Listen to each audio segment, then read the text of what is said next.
last 2 years. And those asylum seekers or economic migrants who make it from Sudan to the UK have a 99% chance of being given leave to remain. So I spent several hours talking to immigration chiefs here in Benghazi on the east side of Libya. The Libyan National Army has a very good grip on the immigration problem, albeit fighting against a huge crisis with limited resources. There is a very, very clear process of giving people proper health checks, the life-saving care that they need, and then working out where it is exactly that they've come from. Their message to the UK is that you are fueling this problem. You are effectively advertising a great new life for people from sub-Saharan Africa. They actually said, you know, what do you think happens when a guy from Sudan comes up through Libya and makes his way all the way to the UK and gets put in a luxurious hotel and provided with everything? And make no mistake, it is a perilous journey. We see it from the end point. We see the channel crossing as the dangerous bit. But actually where these journeys begin is in the hot desert. Many tens of kilometers have to be covered on foot by these migrants. And as many as 1 in 4 do not make it. That means bodies in the desert. The Libyan authorities are having to recover bodies in the desert. About the UK and how much awareness. Please understand the scale of what we are dealing with here with very, very limited resources. Once again, you know, people come in from charities, from NGOs, they use warm words, and the authorities here told me the only thing that we ever get is maybe a few toothbrushes and some nappies for the babies.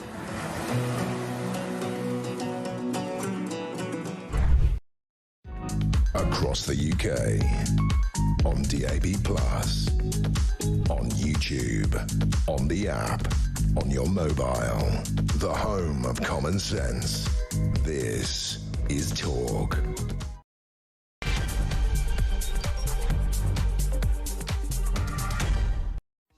Well, hello and good morning. It is at last Friday. It's felt like Friday every day for me this week, given that I've been in the 10 till 1 slots more than usual. Delighted to say it's coming to the week's end and we can all look forward to putting our feet up this weekend. Well, not so fast because I'm going to be back again tomorrow, 10 till 1. But don't you worry about me.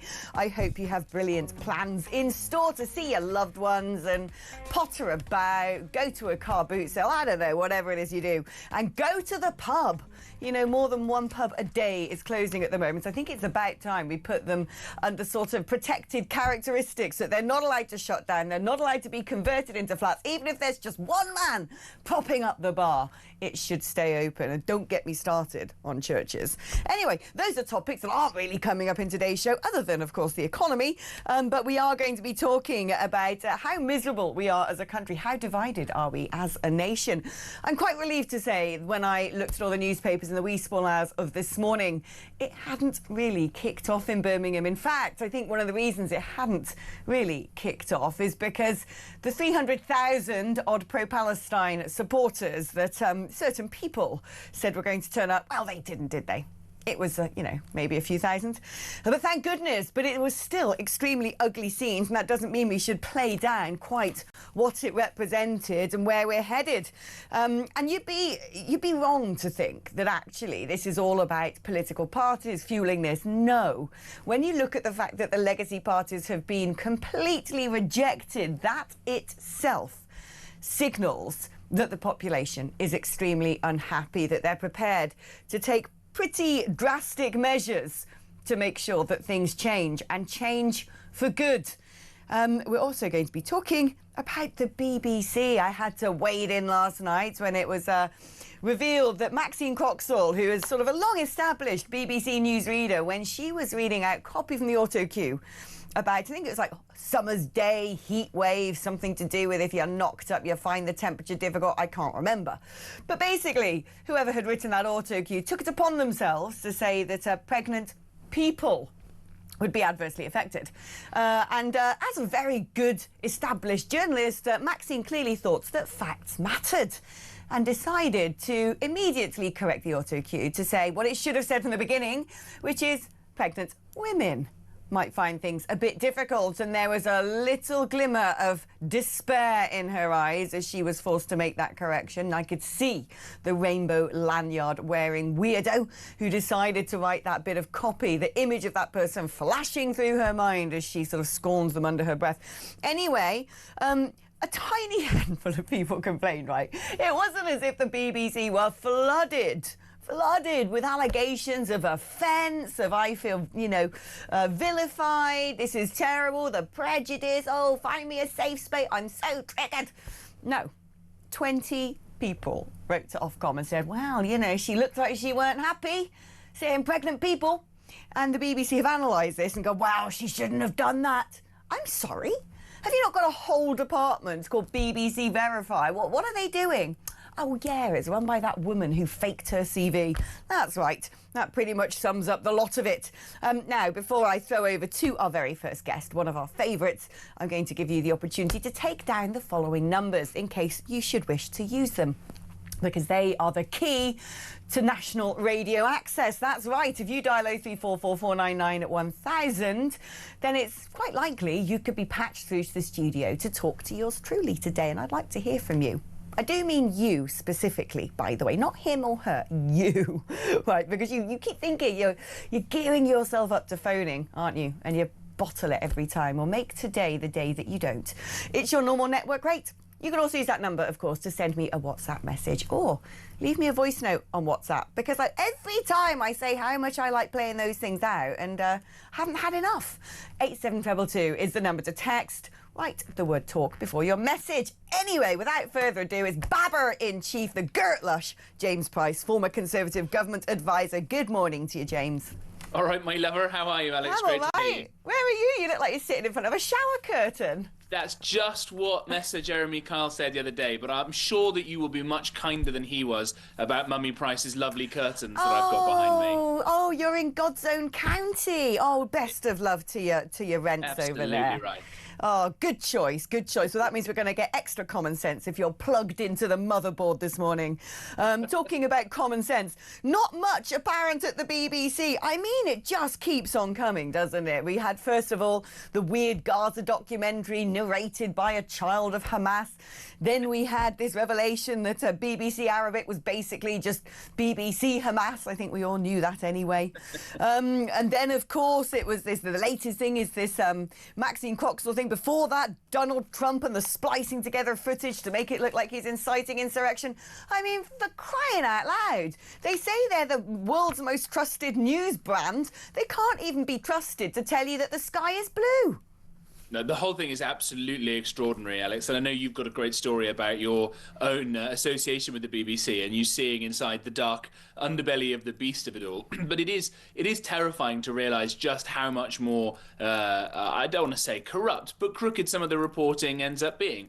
Just take the first example from this bombshell report that came out, the Donald Trump splicing video. They took sections of a speech that were 50 minutes apart and stuck them together to make it look like Donald Trump has said something that he hadn't said. Why was this? This was years after this happened, in the sort of month before the election in America last year. Presumably someone thought, oh, well, maybe there are a couple of Americans watching this, living in Britain, who are on the fence, and we might be able to convince them not to vote for Donald Trump. I can think that's probably one of the only reasons why they would do it, other than that kind of foaming at the mouth hatred for bad orange man that some people still seem to have, despite him stopping all the wars and all the rest of it that he stopped. And then you go, it keeps on going. And fair play to the Daily Telegraph for getting their hands on this report and dripping out a new mad story every day. Now, full disclosure, I know the man who wrote the report. I actually used to work for him many years ago, and he's a very decent, honourable man. I think he's a former newspaper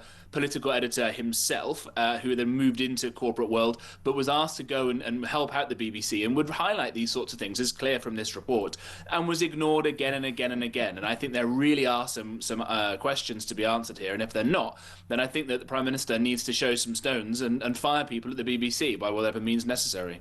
I mean, this is my big issue here. I'm amazed that the revelations about the editing of the footage in Panorama haven't really been addressed by the BBC at all. They've basically said, oh, we don't comment on leaks, as if they're like a political party in government. I'm like, I'm sorry, you're the public service broadcaster. You better comment on this.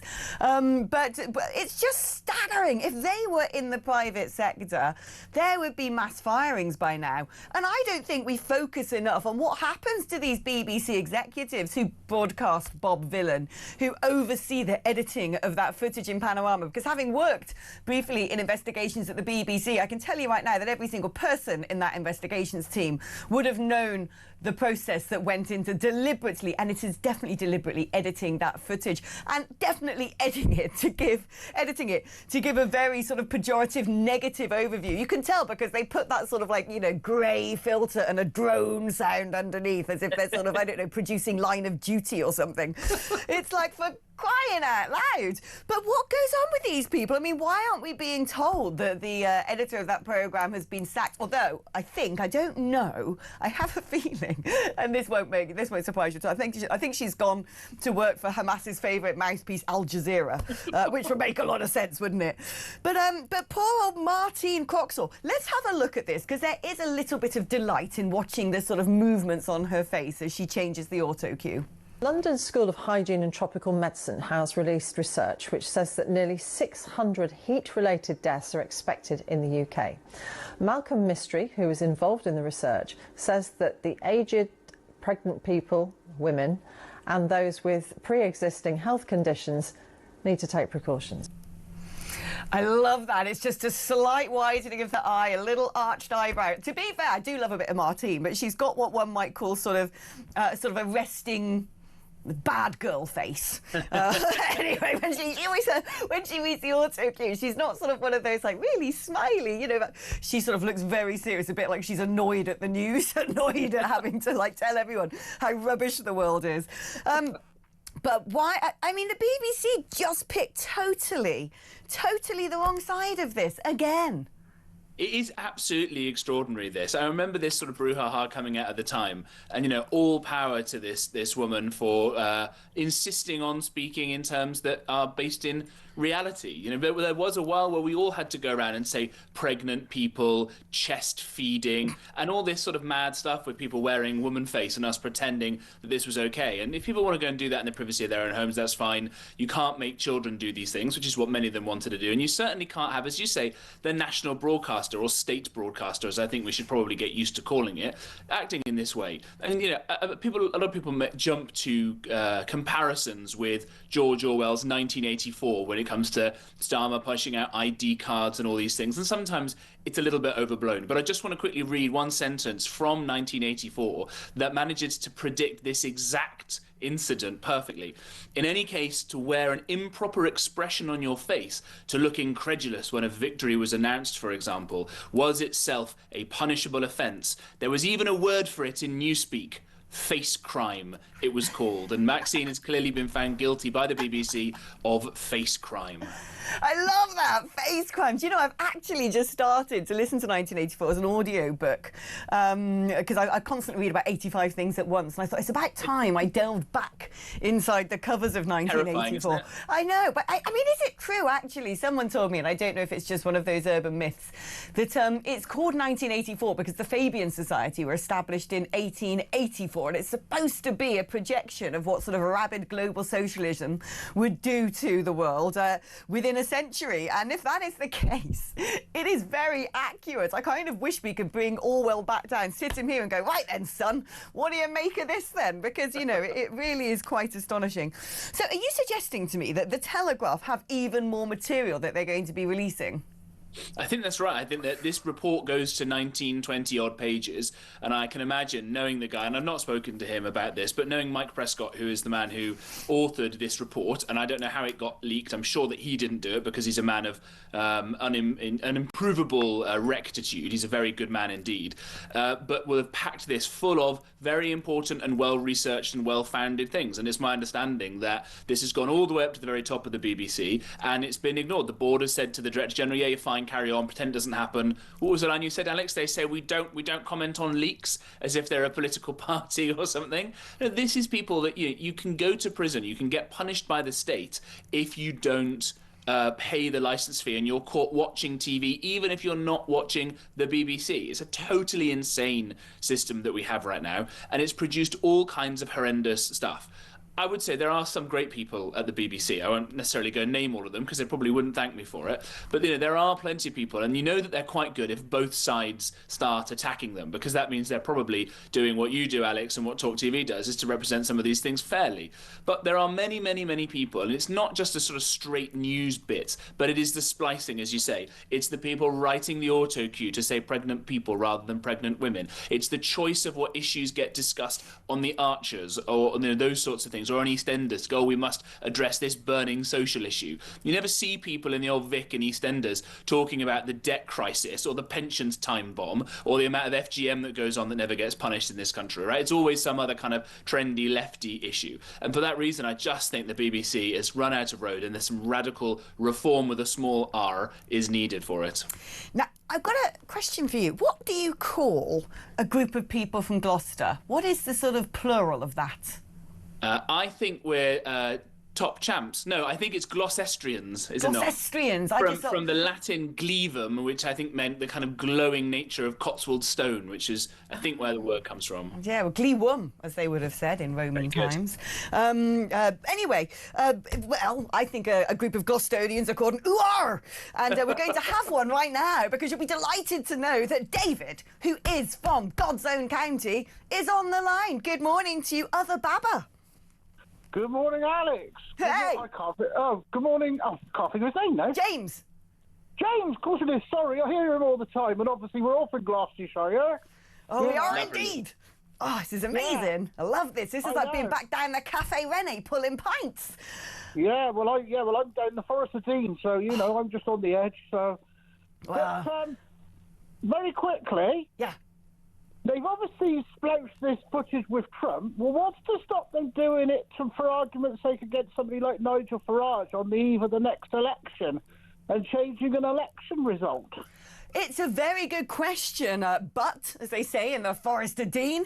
But, James, it is. I mean, look, one could argue, actually, because BBC World, most of the content of BBC World is broadcast internationally. I don't know whether that includes Panorama, but one would imagine it's accessible internationally, and it at least has played a part, because this, of course, was post Donald Trump 1.0 and ahead of Donald Trump 2.0, and it may have played a part in sort of building that narrative that he's dangerous, that he's toxic. And so when the BBC play games like this, when they allow their sort of liberal, leftist, elitist attitudes to sort of, poke out of the edges in their reportage, could they, James, be accused of election manipulation?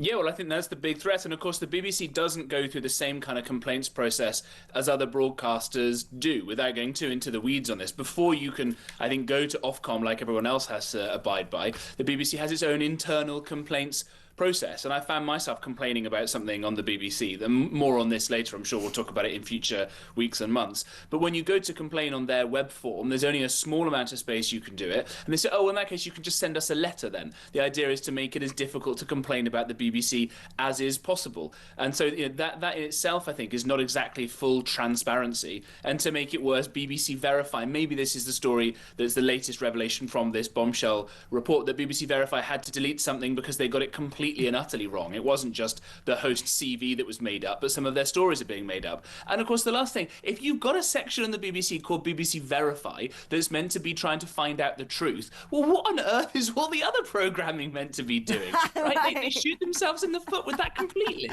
No, I totally agree. Before I let you go, what do you think the solution is? Because, look, I'm sort of out of sync with most of the listeners, I'm sure, which is I wouldn't actually scrap the BBC and the licence fee. I know, shock horror. Even though I detest it along with everyone else, I wouldn't do that, and here's for why.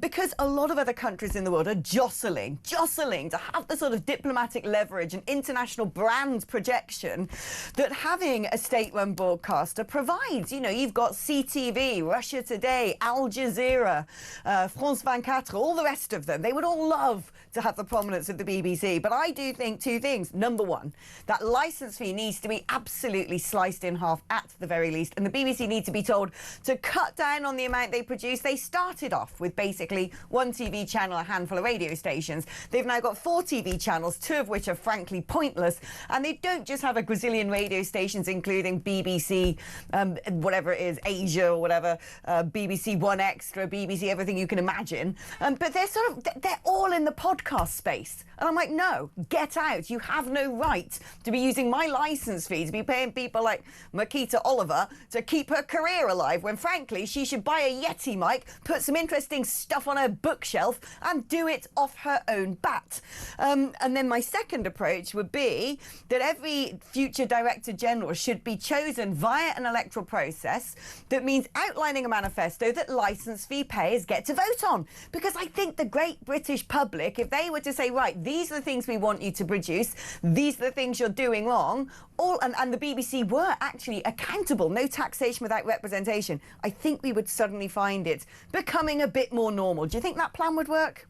Yeah, do you know what? On that second point, I've never thought of that before. I think that's a great idea, and I think we should have an awful lot more of that, because we've moved to a scenario, and you and I have whinged about the blob in Whitehall and elsewhere, and regulators and quangos and all these ghastly people that have all this power with no one knows their name, no one knows their face, you can't vote them out. I think that would be great. We should have more of that. You have it in America, right? People get voted onto school boards and sanitation commissions, right, and all sorts. More democracy, great idea. I'm also actually with you, and again, shock horror, on the BBC. I wouldn't scrap it, and I wouldn't privatise it. I would give it a much more narrow and much stricter mandate. It would be, I think, still factual news reporting, because I do think that having somewhere where they are forced by law to try and be neutral at least maybe has some positive benefits in giving a kind of one coherent national story. I wouldn't want to see that go straight away, because you see in America, for example, and I'm sure other places, the left and the right talk completely apart from each other and don't even know what's going on. But I would also then use it, as you say, diplomatically much better.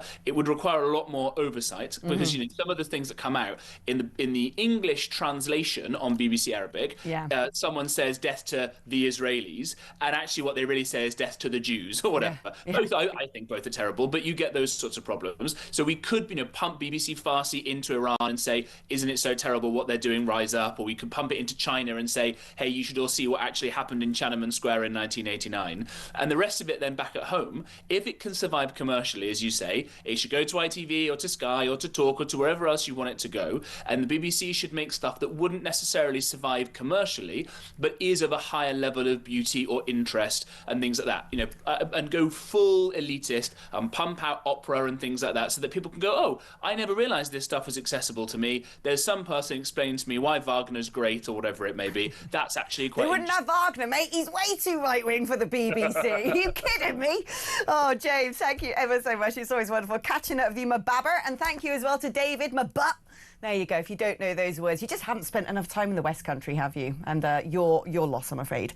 OK, we're going to take a short break now. If you want to throw in your comments on anything we're talking about today, 03444991000, the number to dial if you want to have a chit-chatteroo with me in person, or you can use that to send me a WhatsApp message or leave me a voice note. 87222 is the number to text. Write the word talk before you message. Having a short break. Don't go anywhere. I'm back after this.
Big news coming this December. Our talkTV app is moving to the Talk app. You can watch, catch up and listen to all your favourite shows and podcasts anytime, anywhere, all on the Talk app. From Monday, 1st of December, the talkTV app will no longer exist, so don't miss out. So head over to your App Store or Google Play and search Talk now.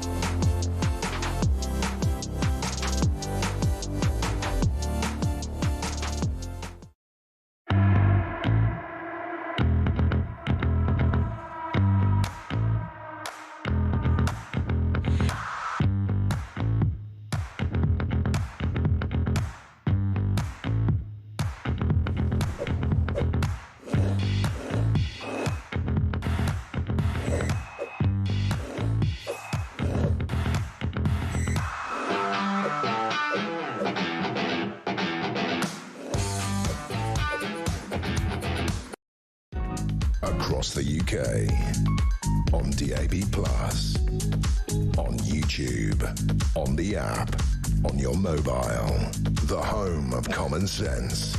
This is Talk. Hello and welcome back. Well, I was very much full of doom and gloom at the prospect of what might unfold last night as the Aston Villa versus Maccabi Tel Aviv match got underway with all of those protests. Now, I am relieved to say that despite the ugliness of the optics, and it still leaves a sort of ominous portent in my heart about the fact that essentially a noisy rabble of anti-Semites were trying to impose apartheid in Birmingham. In fact, frankly, they were successful, weren't they, given that Israeli fans were not allowed in, and they managed to flood the city with posters saying things like boot Zionists out. I mean, it's really not good, is it? That little rabble-rouser, Mr. Ahmed Yaqub, didn't get the 300,000 protesters from across the country that he had hoped to achieve.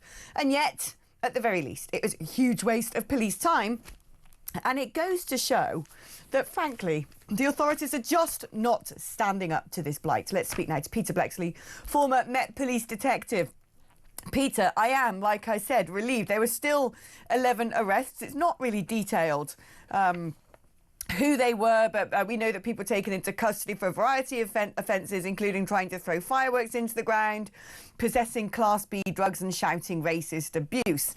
But other than the sort of hooliganism, let's say, that people were nicked for me, the thing that was the most ghoulish was all of those men going out at night with balaclavas and putting messages up that, you know, read one way, just saying, wow, we don't want people who support Israel in this horrible war, genocide, nya, nya, nya, nya, nya. But really, the underlying message was, we don't want Jews here. The football results are in. Anti-Semitic hate mob 1, tolerance and democracy 0. Welcome to Britain in 2025. But this whole scenario tells you the truth about policing and anti-Semitic, pro-Palestinian, call them what you want, mobsters in the UK. They are simply now too big to police, so they have to be placated. This is why Muslim Pakistani rape gangs were not properly investigated in Rotherham, in Rochdale, in Oldham, in Telford. They're too big. There's too many of them, and the police are scared. I mean, that in itself is harrowing. Because if you're saying they're too big now, one thing is for certain, those communities are only going to get larger. And clearly there are people within that community who have the audacity to believe that they now run Birmingham, that it is theirs, that our second city is now under their control. And you kind of have to ask yourself, what happens next? Because when this all began with Ayub Khan, the pro-Gaza MP, saying that he didn't want the fans coming over because apparently they're all hooligans and they would endanger the local community, which we all know is absolute hogwash. It then became, well, we don't want the team coming. It then became, we don't want Israel in FIFA. It then became, we don't want Israel in sport at all. And this all sort of accelerated in a matter of weeks because We said yes to their first demand. And you have to look at what went on. No one was told you can't put this up, you can't have these protests, take down those flags, take down those signs, go home, you don't run Birmingham. And so as far as I can tell, they're going to be emboldened. And I wonder, Peter, how long we have to wait until certain parts of Birmingham have their own, frankly, Islamic Guard who decide the rules that happen within what they demand as their territory. It's gone way beyond that. It's not just people in the community. These people, some of them, are in Parliament. Yes, that's how far it's gone. And now, of course, because their demand to not have any away supporters was met, in essence, in other words, the police caved in, just like they have almost caved in to the protesters in London with their anti-Semitic chanting and their slogans and their banners and the such like. All this appeasement is doing is empowering this mob. The police they won't admit it to you and I and publicly, but clearly they think it's too big to police. So I'll use the word again, they placate, they appease, because they're too scared of a head-to-head clash, which I appreciate would be ugly and is probably better to avoid, but nonetheless, they're too big, there's too many of them, the police can't cope, and they've rolled over. What do you make of this other story in the Telegraph today? 90 violent or sex offenders have been mistakenly released from prison in the last year. That's almost 2 a week being let back out into society, who frankly should be kept locked up. I mean, as a former police detective, that must chill you to the bone, because the police have to jump through so many hurdles in order to make sure they secure a prosecution with all the right evidence and all the rest of it. That after all of that effort, if these people are just sort of let out because the prison officers can't seem to do their job, it's chilling. If I had spent time dealing with a victim, dealing with witnesses, liaising with scenes of crime to get any forensics, putting all the evidential package together, sending it off to the CPS, ensuring that charges were brought forward, getting that person to court, seeing them convicted, only for them then to be mistakenly released from prison, I would be one very grumpy detective. Moreover, it's putting the public at risk.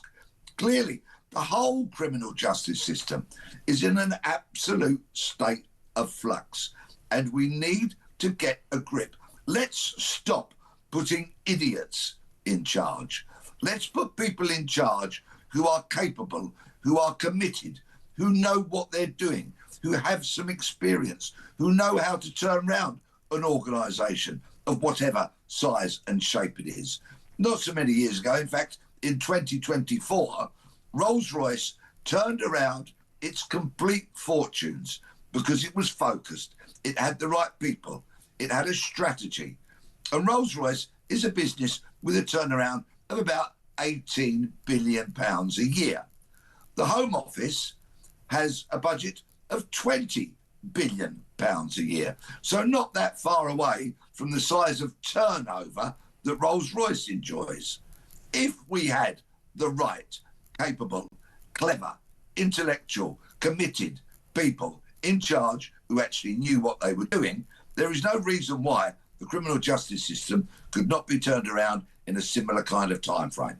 No, I totally agree, and I think the first thing they need to do is abandon any form of wokery. Thank you ever so much. Gorgeous catching up with you, the astonishing Peter Bleksley. OK, we're going to take a short break now, but don't go anywhere, because we've actually got, joining us in the studio, an Arab-Israeli journalist, a Maccabi Tel Aviv fan, who was there last night. He's going to give us the lowdown on what really went on. That's after this.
across the UK.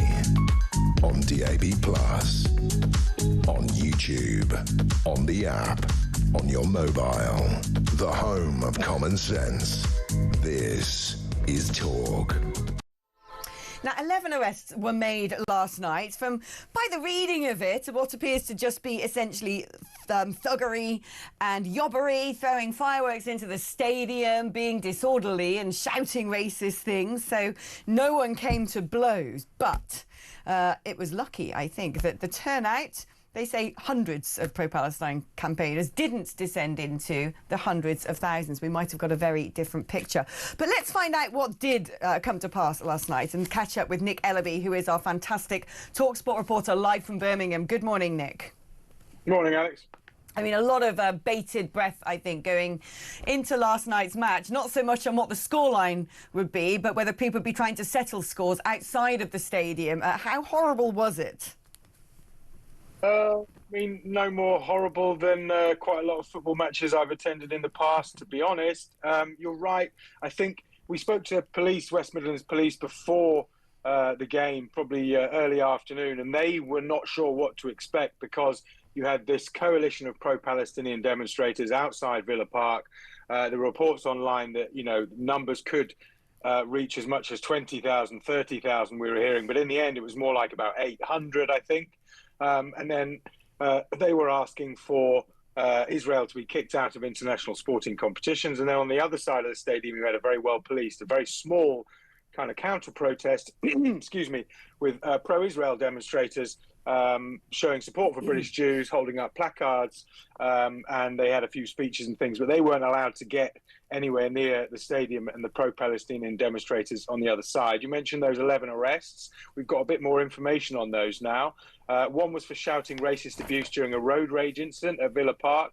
Another for a young man for refusing to remove a face covering. One 17-year-old boy for not complying with the dispersal order. Someone was arrested for shouting abuse toward pro-Israel demonstrators. Another person was arrested for shouting abuse toward pro-Palestine demonstrators. One was arrested for shouting racist abuse at a police officer. Someone for possessing Class B drugs. There was a big smell of weed last night, but again, no different to a lot of football matches I've attended in the past. And another person for trying to throw fireworks into the ground. We did see a little bit of a clash just before the game started at 8 p.m. between the pro-Palestinian supporters outside the stadium and the Aston Villa supporters inside the stadium. They were kind of goading each other. A bottle was thrown. Apparently, someone tried to throw fireworks into the ground. That person was arrested. And then later on, some of the Aston Villa fans launched a few cups full of beer down at the protesters beneath them. And obviously, we had, interestingly, that interview with the West Midlands Police before kickoff, saying that the decision to ban Maccabi Tel Aviv fans from the game was based on the threat of hooliganism from a subset of Maccabi Tel Aviv fans, not on the threat of them being attacked by people in the local community. But obviously, the fact that Aston is 70% Muslim obviously contributes to that decision. But the West Midlands Police were quite careful to say that the banning of Maccabi Tel Aviv fans from the game was because of the threat of hooliganism from a subset, not all Maccabi fans, a subset of Maccabi Tel Aviv fans. The protest itself, as always with these things, did contain, some untoward elements. I heard chants of death to the IDF. There were some anti-Semitic slogans. If you see a Zionist, call the anti-terror hotline. But I wouldn't say I felt threatened in any way. And my cameraman was offered drinks and snacks as well by the protesters. And a lot of them were calling for a peaceful night of protest. And with 11 arrests, I think you have to say maybe overkill on the policing slightly, but they didn't want to take any risks. And thankfully, we had no major incidents. Thank you ever so much, Nick. And this is driving me mad. This idea that this was about the hooliganism of the Tel Aviv fans based on what happened in Amsterdam. And we know that there was a pogrom. We've got the receipts. We've seen the WhatsApp messages of people saying, oh, go and hunt a Jew. Disgusting. Total inversion of the truth. And frankly, when it comes to unruly football supporters, it's something the police price in, whichever club it is. They don't normally go to the extent of banning fans. Well, it turns out a very tenacious Maccabi Tel Aviv fan did manage to sneak inside the stadium. Shall we have a little look at this video? So we're sitting here at Villa Park watching Maccabi Tel Aviv's game, and the police came to kick us out. And because of Villa fans, they literally shouted at the police and told them, "Why are you kicking them out?" So just a massive thank you very much. No problem. Thank you guys. Thank you. Really appreciate it. He survived, and guess what? He's here now. Yosef Haddad, how did you do it? Did you have to like wear a burqa and sort of creep in through a side door? Not even. I've just like how you see me, and in that video is exactly how I came in. Here's my ticket. I got my ticket, and for me, this is it is sort of a win, because eventually they tried to ban us just because we are from Israel. And in fact, the fact that I'm an Arab is another evidence to the unbelievable lies about my country and about our society. Oh yeah, you're an apartheid nation. I know, I've just come back from Israel. It's like, really, this is functional multiculturalism. Yeah. So for me, it's a win, because the fact that we managed to get in, it says that we will continue to fight.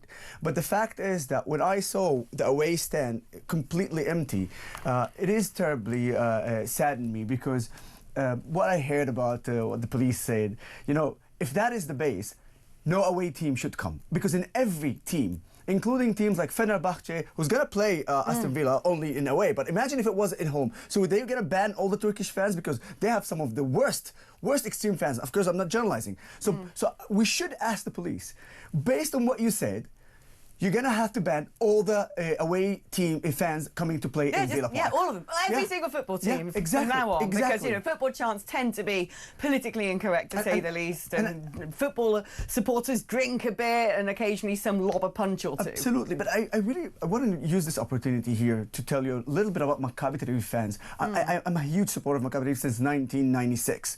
So since when I was 11. And Maccabi Tel Aviv fans are actually Arabs and Jews. And you have in Maccabi Tel Aviv players, Arabs and Jews. And we do so many things for the community. I'm part of an organization called Brothers to the Symbol of Maccabi Tel Aviv. And we do so many things to the Israeli society, Jews and Arabs. So this is what I wanted to pass the message to everybody who's watching the show. Yes, extremists, as I said, in every football fans, we have this. But the majority of the Israeli football fans, of course, Maccabi Tel Aviv, and even the national team, in the past decades, we had a Muslim captain. That is the biggest lie of the apartheid. A Muslim captain for the last decades for the Israeli football team. So come on. It is so crazy. Like, having just come back from Israel, of course they're paying me. Yes, 7,000 shekels straight from Bibi. Thank you ever so much. Welcome to the club. The drinks are on me. The kosher wine all round. But no, it's ridiculous. I've just come back from Israel, and what you find out is, yes, there are issues in the West Bank. But look, correct me if I'm wrong on this. Yeah. But what I saw when it came to this idea of there being apartheid is the areas that are sort of restricted for people to access are actually the ones under the Palestinian state authority, not under the control of Israel. Absolutely. And actually, in the bits under control of Israel, it is probably one of the most multiracial countries on earth. I say multiracial, right, because, as we know, there are Jews who have done Aliyah from all over the world, who have gone back to their homeland. It is their homeland. I know my history. Yep. Who've gone back to their homeland. So you have Jews from everywhere, from Russia, from Australia. You've got Jews who are from the Middle East. You've got Ashkenazi Jews. You've got Hasidic Jews. And then you've got all the Christians, and all the Christian sites are accessible, and the Israelis look after them so well. And so many different languages and races of people.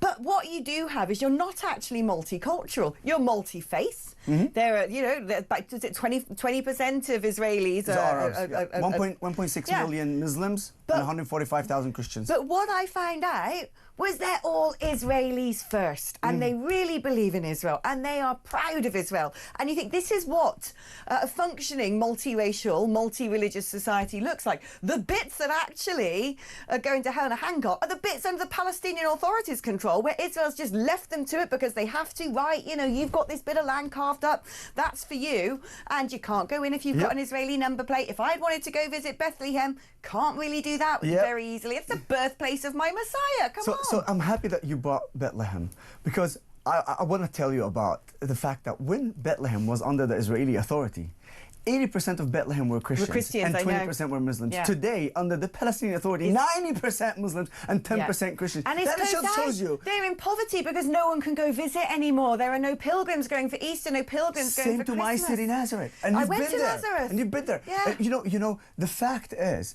that what happened in Nazareth is so sad, because Nazareth is where Jesus is actually from.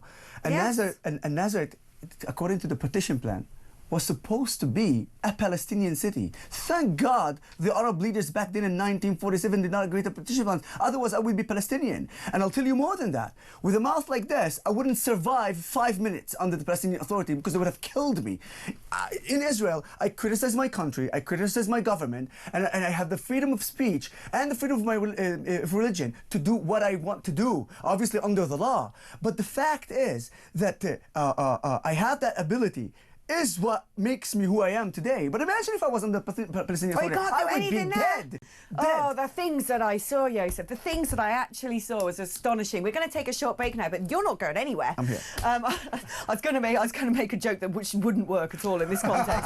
I think you know what I was about to say, but I'm not going to do it because there's no. That's no. We're going to take a break, but we're going to keep Joseph here with us to take your calls along with me, because if you've got any questions, if you want to talk about what happened last night and ask Joseph about that, please do. But if you've actually got questions about Israel, you know, speak to an Israeli, speak to an Arab from Israel, ask him what the truth about his country is, because we need to start getting on top of this, because there are so many lies being fed internationally and I'm sick to death of it. And yes, thank you. Check in the post, please, from BB. That'd be great. Okay, right, it's going to take a short break now, but looking forward to hearing from you after this.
Big news coming this December. Our talkTV app is moving to the Talk app.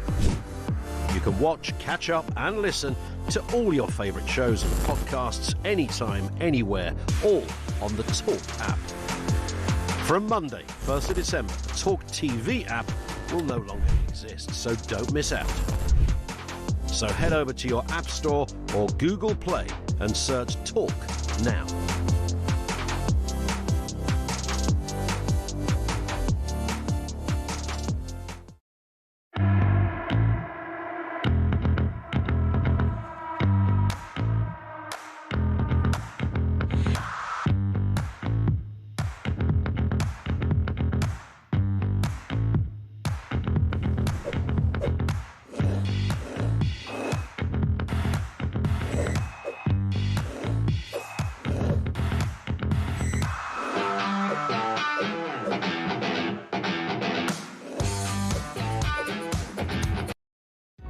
across the UK, on DAB+, on YouTube, on the app, on your mobile, the home of common sense. This is Talk.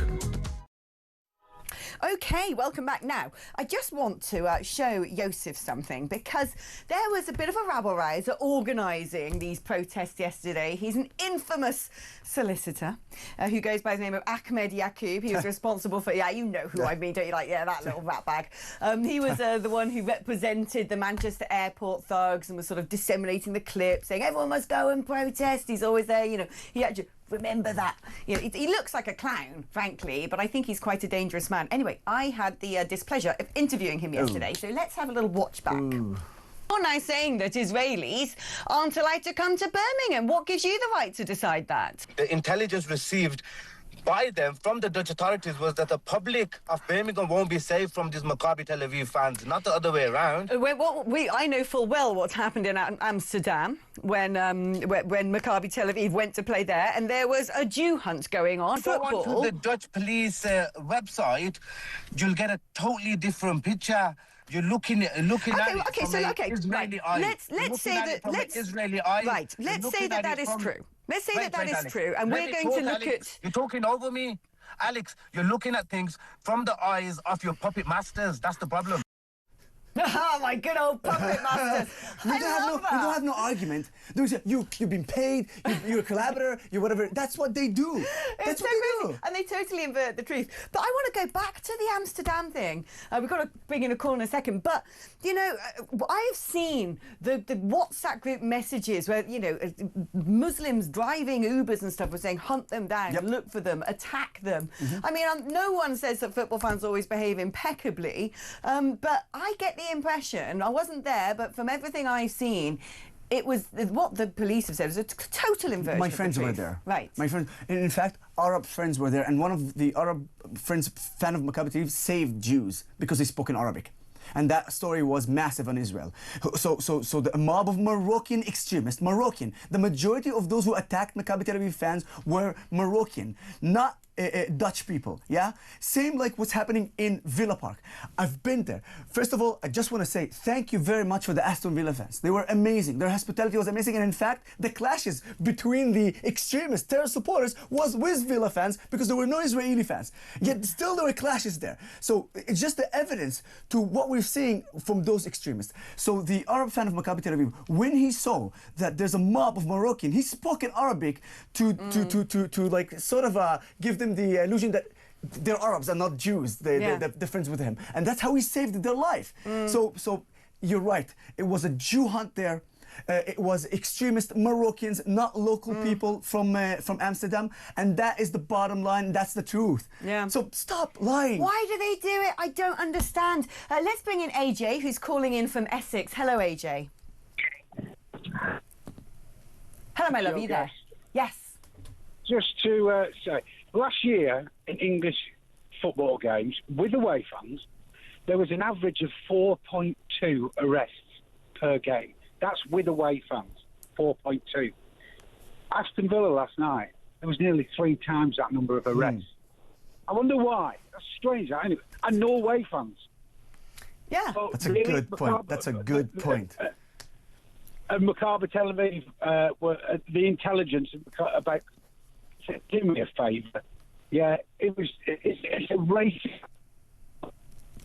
Yeah, I mean, I think you've got a bit of a sort of an in and out signal there, AJ. But yeah, I mean, he's right, isn't he? The thuggery and the hooliganism last night were because these deliberately provocative. They know how to play the game. They know the words to use to pretend what they're doing is all about peace and all about we're worried about women and children. It's not. You know something?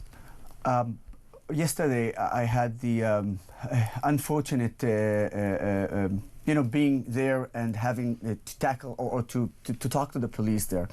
And at the same time, when I was talking about peace and partnership between Jews and Arabs and sending love messages and to go into and to have a dialogue, when I said that, about 50 members of the police came and just escorted me and literally kicked me out from where I was. Now, I know that some of them, the idea was to try to keep me safe because there was a mob of terrorists. But the fact is that they needed to move me and not them. I'm who's trying to spread a message of love and peace, and they who's trying to spread a message of war and hate. The fact that they're doing that, that's what's the problem What here. would be your warning to the United Kingdom? Because I always think when people are from your neck of the woods, they know how things go down. And when you see scenes like in Birmingham, when you see these pro-Palestine marches, when you see the state crumbling to the demands of these people, what do you see happening next? There was a lot of signs were hanging around the Villa Park. It says, if you see a Zionist, call us, we'll take care of him. That's so it's all over again. You promised us, the government of the UK, Britain promised never again. They promised that. Yeah. So I'm really just sending a message to everybody. You're failing us. You're failing us again. Why, let's say they hang those flyers. Why didn't you take them off immediately? Yeah. Why they left them there? And I took a picture with that. I took a picture with all those signs. Shame on you. Shame on the government. Shame on the police, seriously, for not taking those things. It's all over again back in the 1940s when Britain defeated the Nazis and promised us they will never, ever happen again. It's happening again, but only this time, instead of the Nazis, we have extremists in Birmingham doing the same thing all over again. And again, those extremists are a specific type of extremists. You make a very valid point, Yosef. Thank you ever so much. Thank you for having me. After this.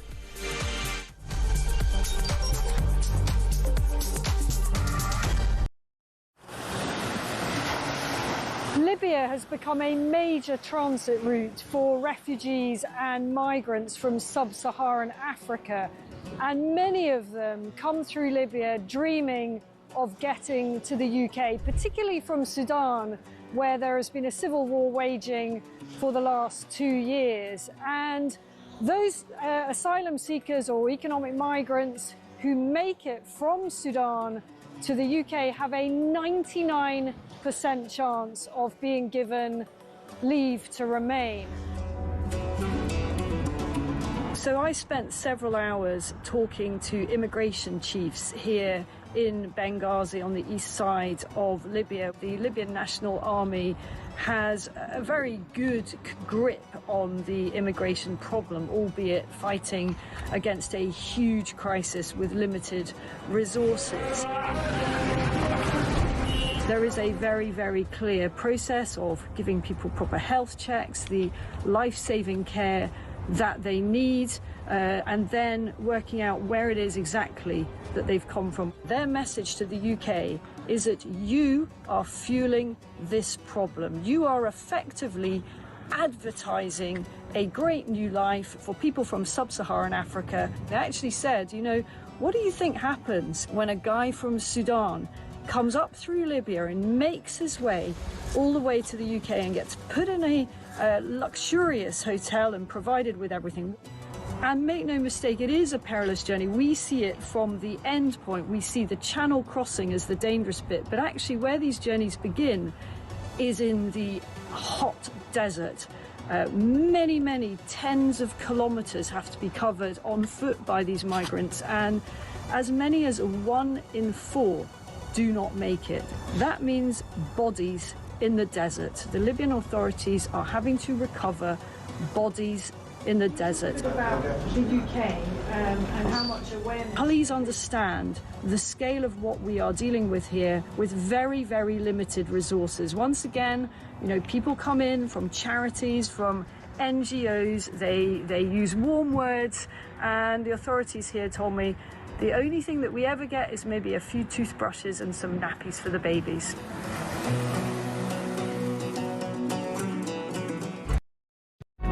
Across the UK, on DAB+, on YouTube, on the app, on your mobile, the home of common sense.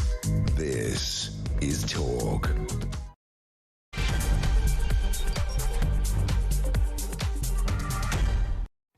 Hello and welcome back to the show. Hold on. Oh, let me put my bins back on. There we go. I'd taken them out because the makeup lady had come to powder my nose, and then I suddenly thought the world looked a bit blurry. Welcome back to the show. What a brilliant, brilliant guest Yosef was. And I think it is so important for us to actually understand the situation. And, you know, when you really grasp the level of inversion of the truth going on, when it comes to this narrative about Israel, it's crazy to me that the state, that the authorities are totally in hock with the people who mean us harm. The very people that we should be telling to get back in their box, to integrate, to live by our standards, are the ones being ring-fenced, shielded and protected by the people who should be protecting us. And when you really grasp the extent to which that is happening, it makes so little sense. It is harrowing. And actually, I say that because our next topic is probably the most infamous, the most disturbing, disgusting, harrowing symbol of this, which is, of course, the grooming gangs. We know that for decades, the authorities, whether it be social services, local councils, members of the police, did all they could to protect a particular community. Too worried were they at provoking them or challenging them, trying to break apart their cosy cliques and their clans who all work together to cover things up. So insistent were they not to rock the boat that they were happy to throw girls under the bus. I mean, we know the story, we know the narrative. And it didn't surprise me that when the outrage happened, and it took the soon-to-be trillionaire Elon Musk to say, what is going on in Britain? What is this thing I'm hearing about rape gangs? That there suddenly became demands for a national inquiry. No, we don't need that. No, we don't. We had to basically march the Labour government with a gun to their head to agree to having a national inquiry. And so is it a surprise that, frankly, once again, it looks like a fiddle, a whitewash? Again, the same old characters are throwing it back on us, gaslighting us, accusing us, and protecting the monsters, protecting the evil within our gates. One woman has done more than anybody to fight for justice in this area. She is fantastic. If this woman doesn't get a damehood, doesn't get some sort of honour or recognition, and I'll be marching myself to the palace. It's Maggie Oliver, former Detective Constable of Greater Manchester Police and the biggest whistleblower on the Rochdale grooming gang scandal. Maggie, always an honour and a pleasure to have you on the show. Front page of The Express today, Nigel Farage has seen what's going on with the Labour-led national inquiry, saying it's less about the truth, more about a cover-up, and has demanded a parliamentary probe, which could mean, if this happens, that people will be compelled legally under oath to give evidence. What is going on with this national inquiry?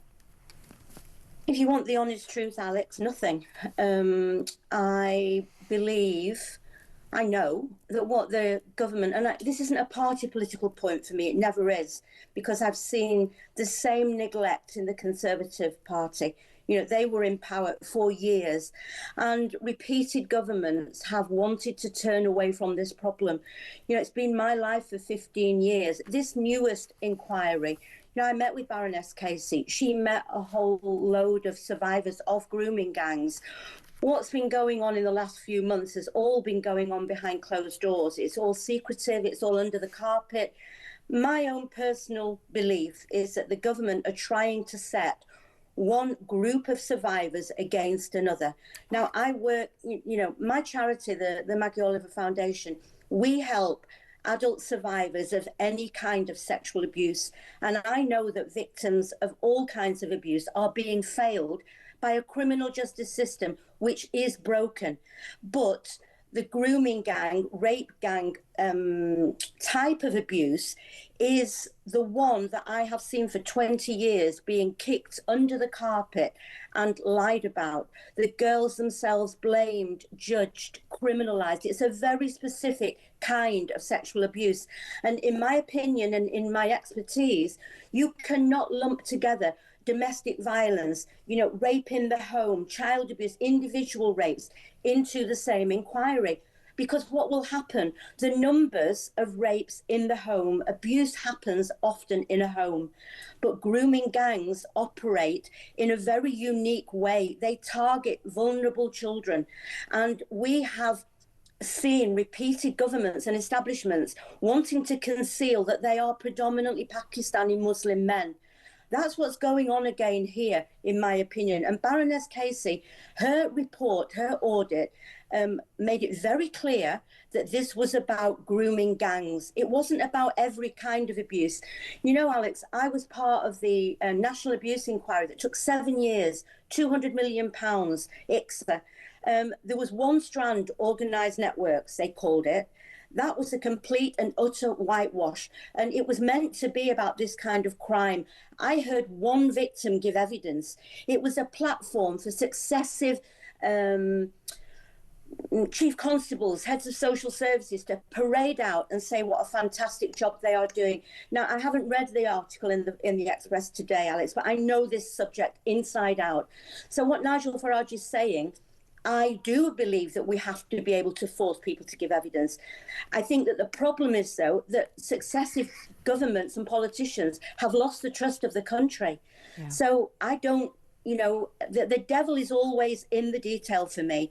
And I don't see any will to uncover the truth around these gangs. And what's happening is that the victims themselves are now being pulled into a world war with other victims. And I think what the government are trying to do is to say, well, we left this in the hands of survivors.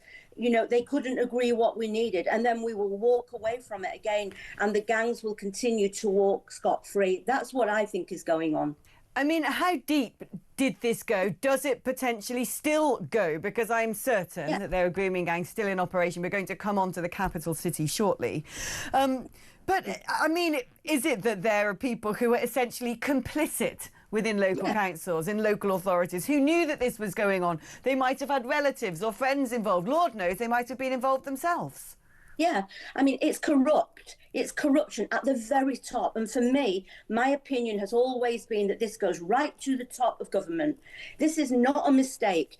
You know, I heard the NCA this week saying it was human error. Well, of course you get human error. You always are going to have human error. But the willful blindness in dealing with these grooming gangs is not human error. It is a deliberate intent to muddy the waters. And, you know, they are difficult conversations to have. But I am not a racist. And people who are, you know, victims of these grooming gangs are speaking the truth, having been demonized for decades. And unless we have honest conversations, as we see increasing levels of, you know, immigration and people coming to the country who don't share our value systems, unless we are going to be honest about these kinds of crimes, we are just failing the next generation of children. And it isn't an easy conversation, but we have to have the truth.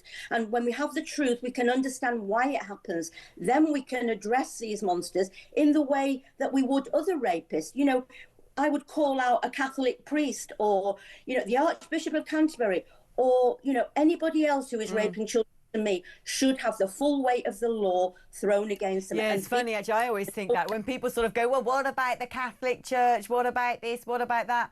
And I think, yes, actually, that's gone all the way to the top, to the Pope. The Church is constantly having to answer that, but we're not getting the same on this at all. I want to ask you about Jess Phillips, because I could personally, my opinion is, I couldn't think of anybody worse suited to the role that she has right now in government. I remember when she was elected by a whisker a year ago, and there was all sorts of violence and abuse against her and her campaign team being perpetrated by those people supporting the local Muslim candidate. And when she was asked about this, looking very shaken and ashen just after the count, she said, oh, no, it's just men. It's men, they're the problem. And she knows that she was lying. I don't understand what is driving these people. Is it because they're worried about losing votes? Is there something else? I think it's a combination of factors, to be honest, Alex. I think it is partly that. I think a big part of it is that they're trying to cover up what has gone on and what still does go on. You know, I see it repeatedly. This isn't a problem of the past. It's still going on today. But I do think focusing on an individual, I think Jess Phillips has made a complete hash of this. Everything that's been done has been done in secret. You know, we've got an umbrella group of survivors that want to be part of this so-called inquiry. We've got a legal team representing them, and yet they've not been approached. I've never been approached. We've not had a conversation. I do feel, though, that focusing on one person is a deflection from the issues, because, you know, I've spoken to Suella Braverman, to Priti Patel, to Rishi Sunak. You know, I could go through the whole list, and all of them have talked the talk and not walked the walk. So it isn't about the personalities. Jess Phillips is doing a job. They should all hang their heads in shame. Repeated governments, decades of neglect, children being criminalised. And unless we get a grip now, I'm still going to be here in 20 years saying exactly the same thing. And I'm not prepared to do that. I want to see heads roll. I want to see the truth out there. I don't know.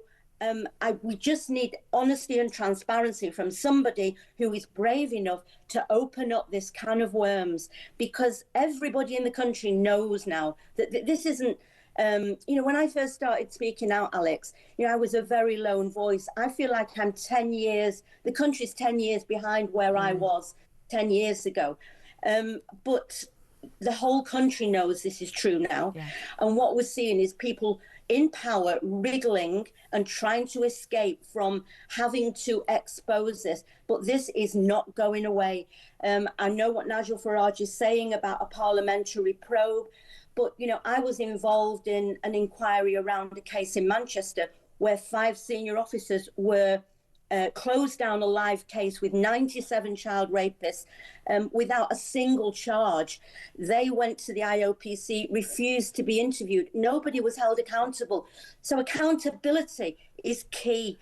And I'm not sure that Parliament have got the guts to do it. Do you know, I cannot believe you're telling me that police closed down a case with over 90 people involved. That is disgusting. Yeah.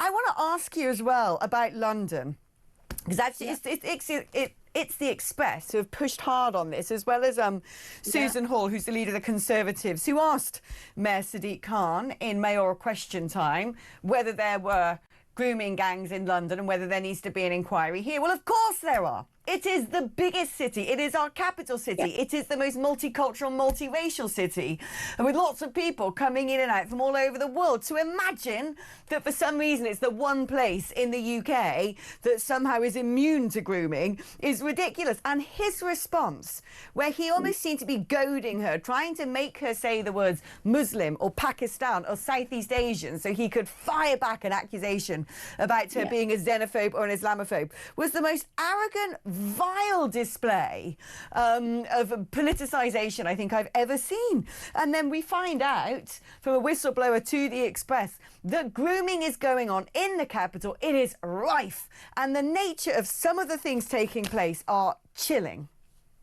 Yeah, I actually worked with Zach on that programme, on that story. I went to Manchester and I looked at a whole series of cases that they'd uncovered that Sadiq Khan had himself seen. Now, you know, there was 2 of the cases that I couldn't say from the information in there were definitely grooming gang cases, but all the others were. And they were all cases that Sadiq Khan had seen. And once again, what this is trying to muddy the waters. They can't give a straight answer to a straight question. But interestingly, Alex, the Met Police were given a right of reply to that story before it went out. And 24 hours after that deadline expired, they miraculously came out and acknowledged that they were re-examining 9,000 cases. 9,000? 9,000. Now, this isn't something that is just an odd case. It's a big problem. I don't know how the Met have got away with it for so long. But the other part that I've just referred to, the NCA said they're re-examining 1,500 cases, and that's down to human error. This is not human error. This is institutional neglect. It's corruption at the top. It's human choice. It's human choice to not do this. And I wonder how these people... I mean, I am astonished. You're telling me that you know for a fact Sadiq Khan had looked at the dossiers, looked at the files, demonstrating at least some of the grooming taking place in our capital city. He knows that it's going on. He's read about it. The buck stops with him, not just as mayor, but that makes him essentially police crime commissioner. So he is the person who is answerable to this. And he not only refused point blank to address it, he actually essentially bullied somebody who was trying to get to this. How does that man sleep at night knowing little girls are being sold, trafficked, raped, Lord knows what else, in his city, and he is deliberately allowing this to happen? I agree with you, Alex, but, I'm a little bit long in the tooth for this now, because I have been saying that for 20 years. How do they sleep at night? Because this is, I think the difference this year, Alex, so is you referred to Elon Musk. This hit an international platform this year. And for the first time, what's always happened in, 13 years I've been banging this bloody drum, and, I feel like Groundhog Day. I feel, I'm like a broken record. I honestly do. But this time, this is not going away. I think what Sadiq Khan's assumed was that, in January, when all this blew up, or it'd be like before, it'll just fade away again, and I can, climb back under the woodwork and forget about it. This time it's not. And I am very grateful for that. And I don't think it's going to go away this time. I think he is one example of neglect, of misconduct in a public office.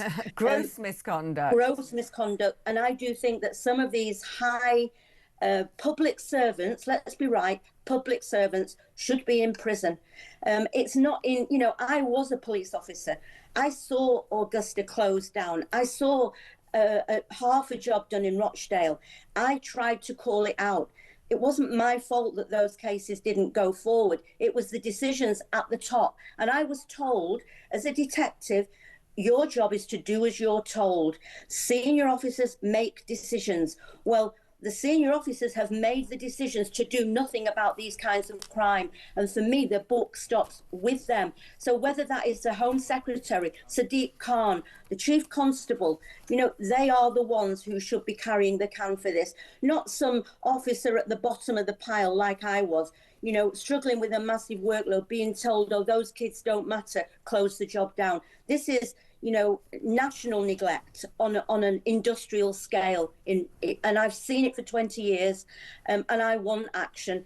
This latest fiasco, intended to be an inquiry into grooming gangs, is just, another example of another cover-up. I hope they don't get away with it, but right now I am not seeing anything that gives me any hope that they have any will whatsoever to get to the truth and resolve it once and for all. I mean, I've got to sort of bring to light what the Mayor of London, Sadiq Khan, said when he was challenged over the potential cases of child sexual exploitation in the capital city. Well, we know they're not potential, we know they are happening. He said grooming gangs in the capital are far more complex than those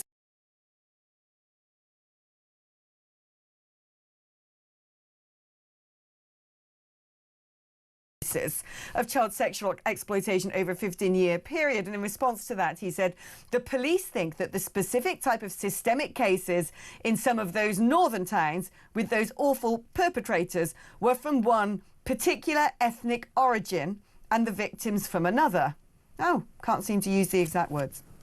Those horrific cases are not the sort of cases we've seen in London. They're more complex. What you're seeing in London is group-based child exploitation, gang-based exploitation, and other forms of sexual abuse. So that is what Sadiq Khan said, and he promises that he is going to be completely transparent about the issues.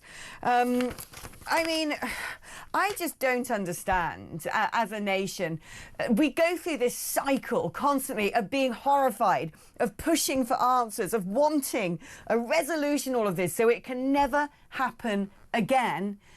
And yet, the political establishment, the muscular machinery of the state is so afraid of lifting the lid on the truth. era, though. You know, news comes from lots of different sources now. And whereas 20 years ago, when I first became aware of this kind of crime, you had the BBC, you had ITV, and bear in mind, you know, police services and police forces, they have really powerful PR departments. We now have our information from lots of different areas, and an individual has a voice, whereas in the past they would have been silenced and they would not have had a platform to speak the truth. So we are not putting this back in the box. I have heard the same platitudes that Sadiq Khan has just said there many times. If he's saying that they have different kinds of gangs in London, you know, we have county lines. That is part of what this is. I always say, Alex, that, you know, if they're dealing drugs, they sell a bag of heroin or some crack, they get paid and that's it, the drugs are gone. With a child, they sell that child again and again and again, and they are part of the county lines kind of offending. So they are all interconnecting. The gangs don't care about the children. We as a society and as a civilized country have to make it our duty to care about them. And when I hear somebody like Sadiq Khan or Jess Phillips or Keir Starmer dismissing these children as though they don't matter, it just makes my blood boil. And that's kind of what keeps me going. Keep on going, Maggie. I mean, never ever run out of fight on this one. It's the most important fight this country's faced in generations. You're an absolute heroine. Maggie Oliver, former Detective Constable of Greater Manchester Police, the whistleblower on the Rochdale grooming gang scandal. I can't believe some of the things that she has brought to my attention today. Going to take a short break. If you want to let me know your thoughts on any of the topics we have covered, the number is 03444991000. I'll be reading some of your messages just after this.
Big news coming this December. Our talkTV app is moving to the Talk app. You can watch, catch up and listen to all your favourite shows and podcasts anytime, anywhere, all on the Talk app. From Monday, 1st of December, the talkTV app will no longer exist, so don't miss out. So head over to your App Store or Google Play and search Talk now.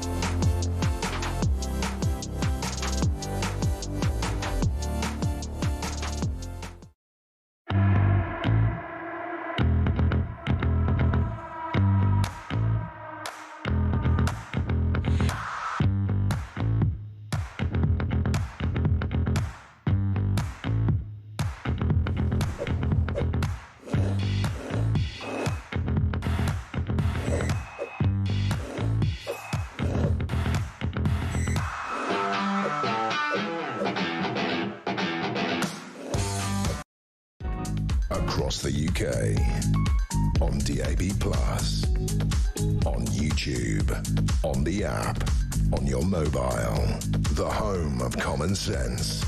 This is Talk.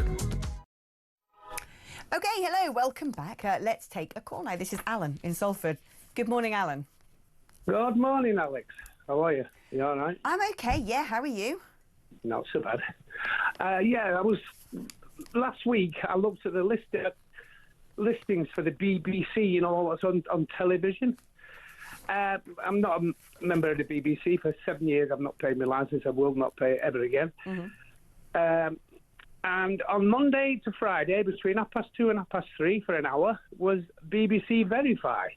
All right. Now, why would you think they need 5 hours a week? What are they doing? Checking the homework? Did you watch it? What happened on it? No, I didn't. Oh, watch right. It, so I will not watch the BBC now. I'm sorry. No, but I'm wondering, you know, if they can't know what they're putting out, the truth, and then they have to verify it 5 hours a week. I mean, what is so crazy about all of this? My experience of working at the BBC is it's a bureaucratic behemoth. You've got 85 people doing the job that 5 people would do at a commercial news station. You have multiple layers of management. You know, everyone's got to sign off on every little thing. When I was at the BBC, you had to sit there and do, you know, course after course after course online of, you know, whether you're sitting, whether your posture in your chair is okay. And then for every programme we were producing, there was actually a survey you had to fill out for every single contributor, where you had to say what race they were, what language they spoke, what religion they were, what sexuality they were, and it was all put into a system and monitored. And this was, you know, going back, gosh, quite a long time ago now, almost 20 years ago, about 15 years ago.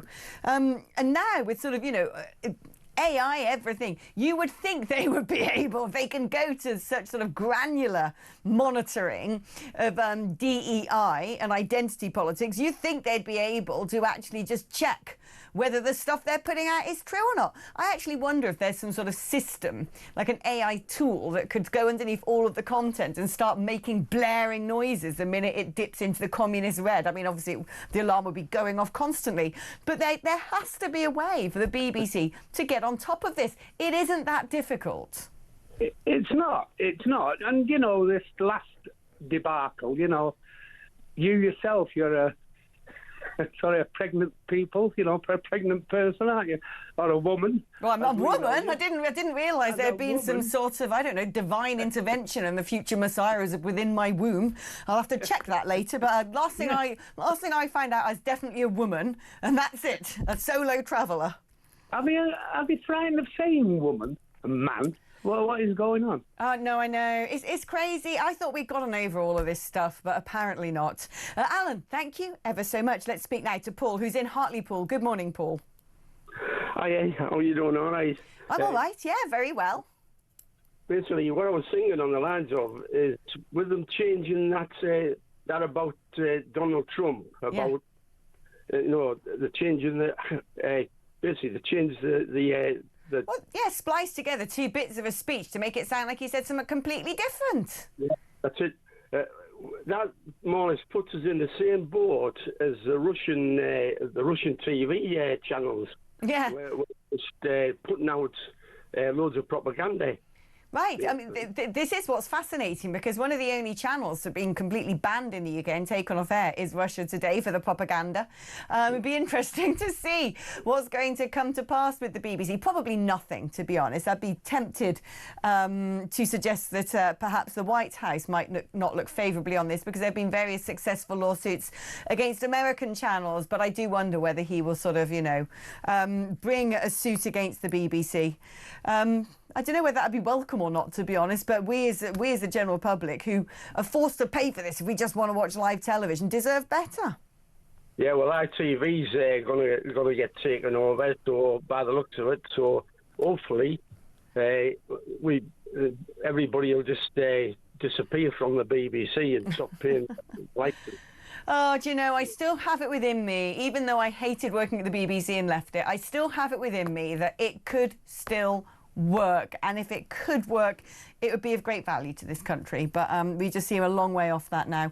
Paul, thank you for your call. Thank you ever so much for getting in touch. If you want to be like Paul and speak to me a bit later on in the programme, the number's on the screen. If you happen to be listening on the radio, 03444991000 is the number to dial. It's your normal network rate. You can also send me a WhatsApp on that number or leave me a voice note. 8722 is the number if you'd like to send a text instead. If you're going to text, write the word talk before your message. I'm back after this.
Across the UK, on DAB+, on YouTube, on the app, on your mobile, the home of common sense. This is Talk. Hello and welcome back to the show. Now let's reflect back upon last night and the planned mass protests outside Aston Villa against the fact that the Tel Aviv team, Maccabi, were coming to play. I was incredibly worried, actually, that this was going to descend into something pretty horrific. It turned out, actually, maybe it was just the cold weather, I don't know. But the pro-Palestine lot only numbered to the thousands. It wasn't the 100,000 plus that some people were expecting to attend, which is some sort of comfort, I suppose. But the fact that this was allowed to take place, the fact as well, it turns out that the smaller pro-Israel crowd were not allowed anywhere near the stadium, is already suggesting that one lot of people are prioritised over the other, that one lot has to be appeased while the others have to be condemned. Let's speak now to Mark Burbeck, who is founder of Our Fight UK, who organised a rally in support of the Maccabi fans and against no-go zones. I mean, this, to me, spells out the beginning of something akin to apartheid in the UK, when you have one community who suddenly decide they can dictate who can and can't come onto what they consider to be their patch. I think apartheid might be a bit strong, but I think you're right that this is certainly a line in the sand, and it's a big issue that we have to make sure we push back against. You're quite right that the local politicians, the activists, people like Ayub Khan, I think they played the system. I think they played our civic institutions. I think they played the Safety Action Group. I think they played West Midlands Police.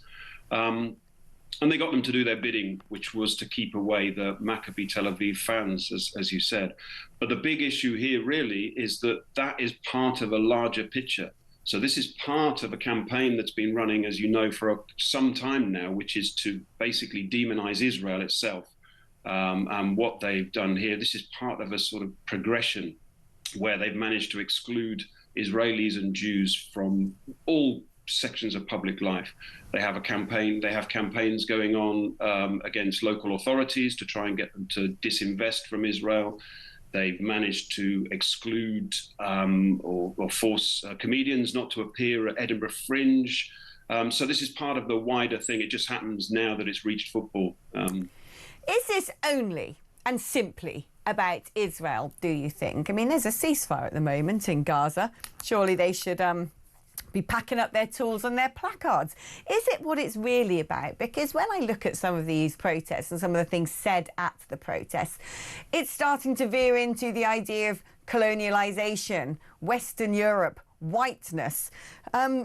What do you think is going to happen next? Because as you have so very clearly elucidated, they've played the system's caved into their demands, and rather than be satiated by that, they seem to want to go for the next thing and the next thing and the next thing. So what do you think is really at the heart of all of this? Is this simply about worrying about Gaza? No, I think you're quite right to say it isn't, and they're using what they think is anger directed towards Israel for their own ends. That's true. But I guess one thing we should try and establish is what we mean by they, because I think there's a big difference between ordinary Muslims who just want to get on with their lives like everybody else, and the kinds of players like Ahmed Yaqub and Ayub Khan, who are trying to manipulate not just the system, not just our civic institutions, but I think they're also manipulating ordinary people. They're whipping up what they tried to do in this situation is they tried to whip up this idea that there were dangerous elements coming into their community, into Aston, and thankfully it didn't work. Thankfully, it really fell on deaf ears, as you said. Only 1,000 people, if that. I don't know if it was even 1,000 turned up, and so they weren't actually able to whip up this kind of anger. So I think that's a positive there, and I don't think that's just simply because there were a lot of police. I think that's a positive. I think that their kind of divisive politics is not necessarily something for everyone. I don't think that's something that everybody wants to hear. No, I think you make a very valid point there, and I think it's very important to keep reiterating that. We've got around 4 million Muslims in the country at the very least, and if everybody was cut from the same cloth as Ahmed Yaqub, it would be very apparent. I think you are absolutely right in saying that the majority of people consider themselves British and just want to get on with getting on. But the fact is, when you look at this small group of people, it's fairly sizable still, they are becoming more and more assertive, and for whatever reason the authorities are caving to them. Why do you think that is? I think you're right. The caving is something that we've observed in many of our activities when we're protesting and counter-protesting. It's the policing by appeasement, and you're right. And I think there's also a level of naivety. So if you look at some of the reports that came out of the West Midlands Police in the lead up to this, they seem to be swallowing hook, line and sinker the message that they're getting from people like Ahmed Yaqub and Ayub Khan. The rewriting of what happened in Amsterdam last year, for example, to be now rewritten as if it was the Maccabi Tel Aviv fans that were causing all of the trouble, and the poor put upon local taxi drivers were forced. They had no other option but to beat people up and throw them into the canal. So they're rewriting these things, and I think there's a lot of naivety here. I think that people. I guess the thing, back to the earlier point that we were just talking about the fact that these activists are playing the system and they're trying to whip up the ordinary, often young Muslim. I think the police fall for that. Yeah, so they're on the one hand, they're trying to whip them up and saying, we're going to have 300,000 Muslims come from all over the country, come in Birmingham and take a stand. They didn't achieve that. But the police acted as if they could achieve that. And I think that's the thing we have to do. We have to get a bit of realism here. We have to recognize that, as you just said, there are lots of people who want to go about their lives. They're patriotic. They support Britain.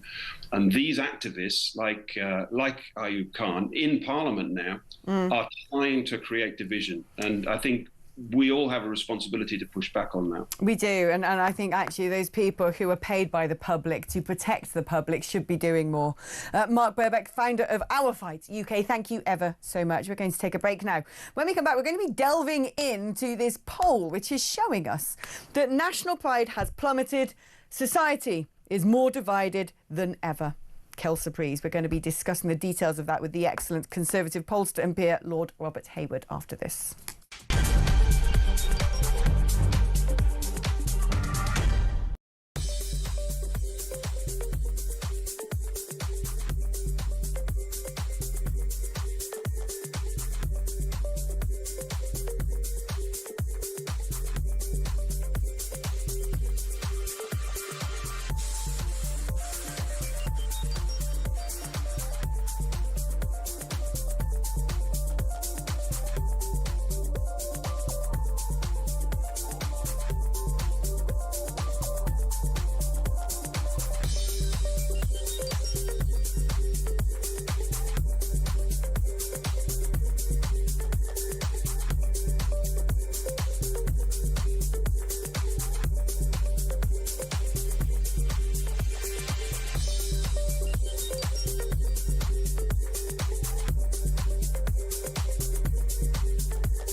Big news coming this December. Our Talk TV app is moving to the Talk app. You can watch, catch up and listen to all your favourite shows and podcasts anytime, anywhere, all on the Talk app. From Monday, 1st of December, the Talk TV app will no longer exist, so don't miss out. So head over to your App Store or Google Play and search Talk now.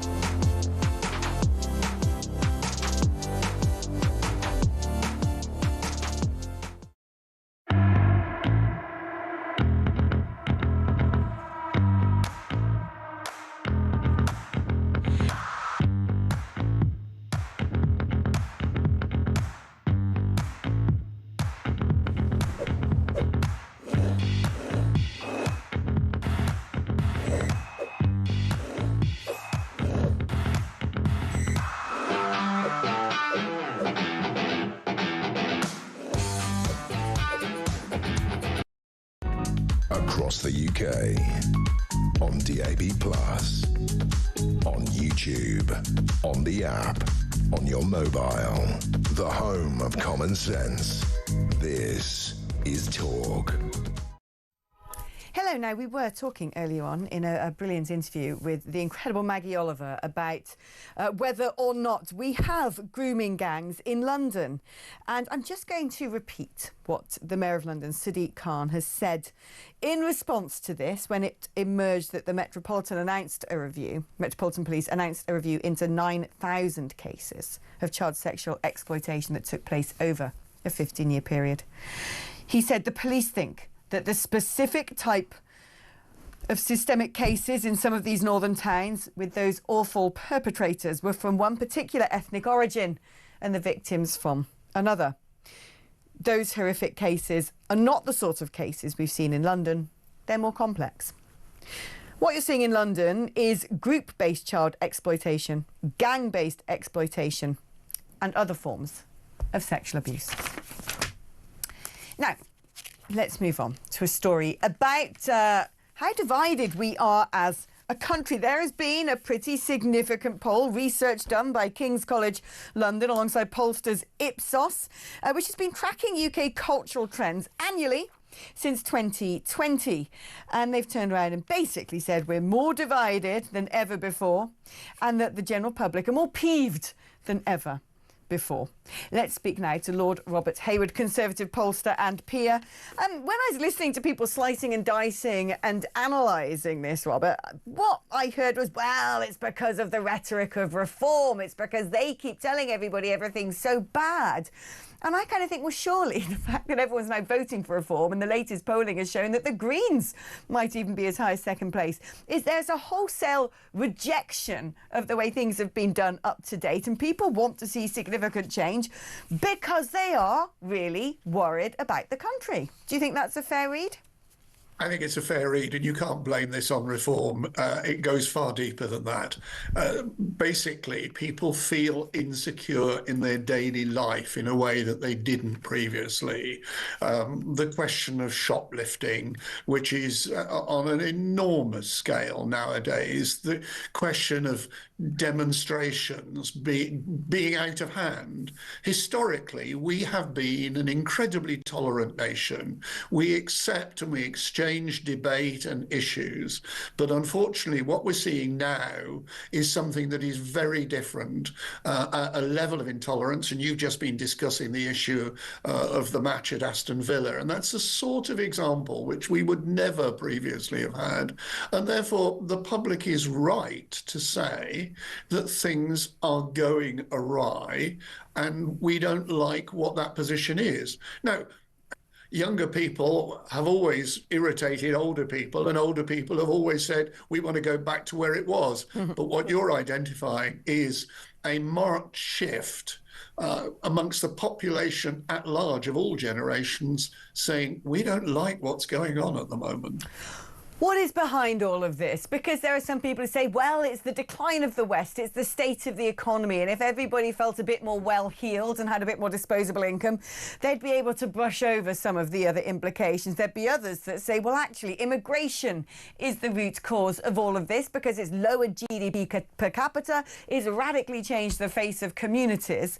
There might be other people who say, actually, it's our ruling elites, the fact that now everything seems to be supranationally governed and by a group of people who want to impose upon us a new set of virtues and morals, which frankly don't seem familiar or appropriate at all.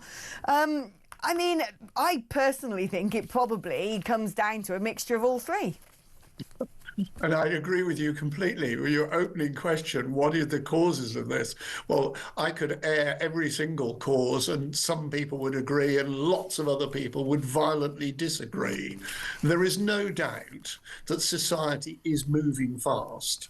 If one thinks that until a century and a half ago, we didn't have cars, and you now have jet engines, and you now have people going into space, and AI, and all these sorts of things, and people are going to have to cope with that much more dramatic change. But underlying that, people want to feel that the state is serving them or could serve them in most circumstances. The vast majority of Britons are not asking all to be rich. They'd love to be rich, but they're not all asking for that. What they are asking for is that the state will serve them reasonably. Now, we can all define reasonably differently, but the examples I cited just now are cases in point.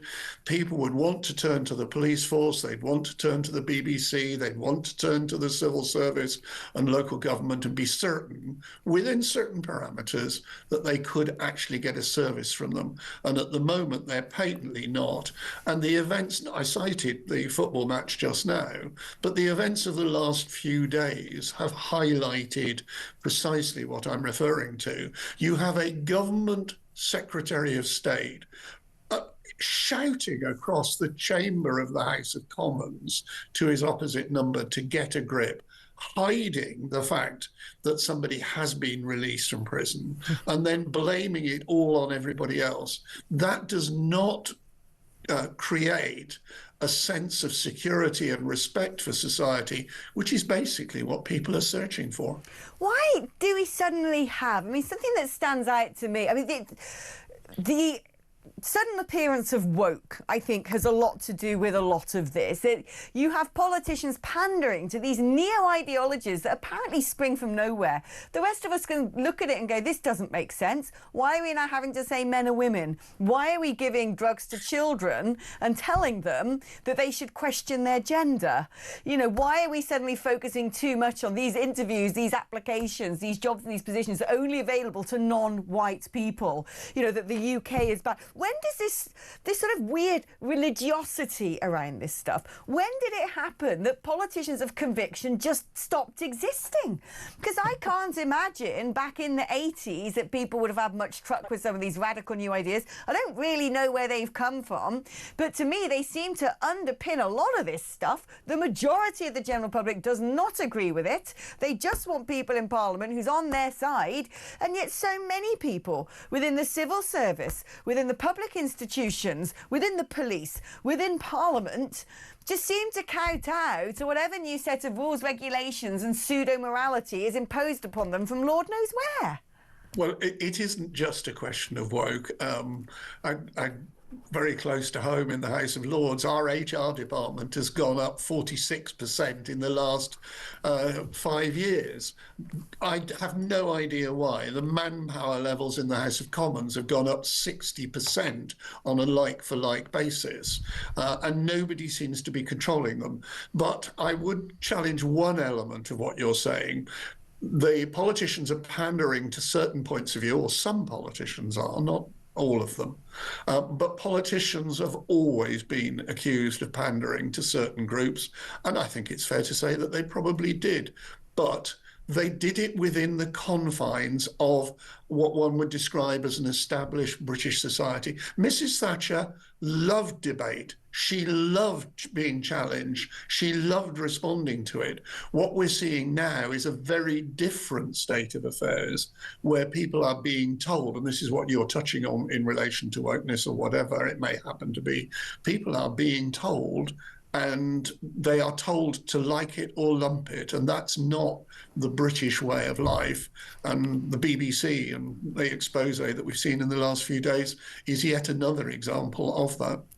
One thing that's become clear to me from my own existence, I was living in London up until this summer and fed up to the back teeth of a day-to-day life in the capital city.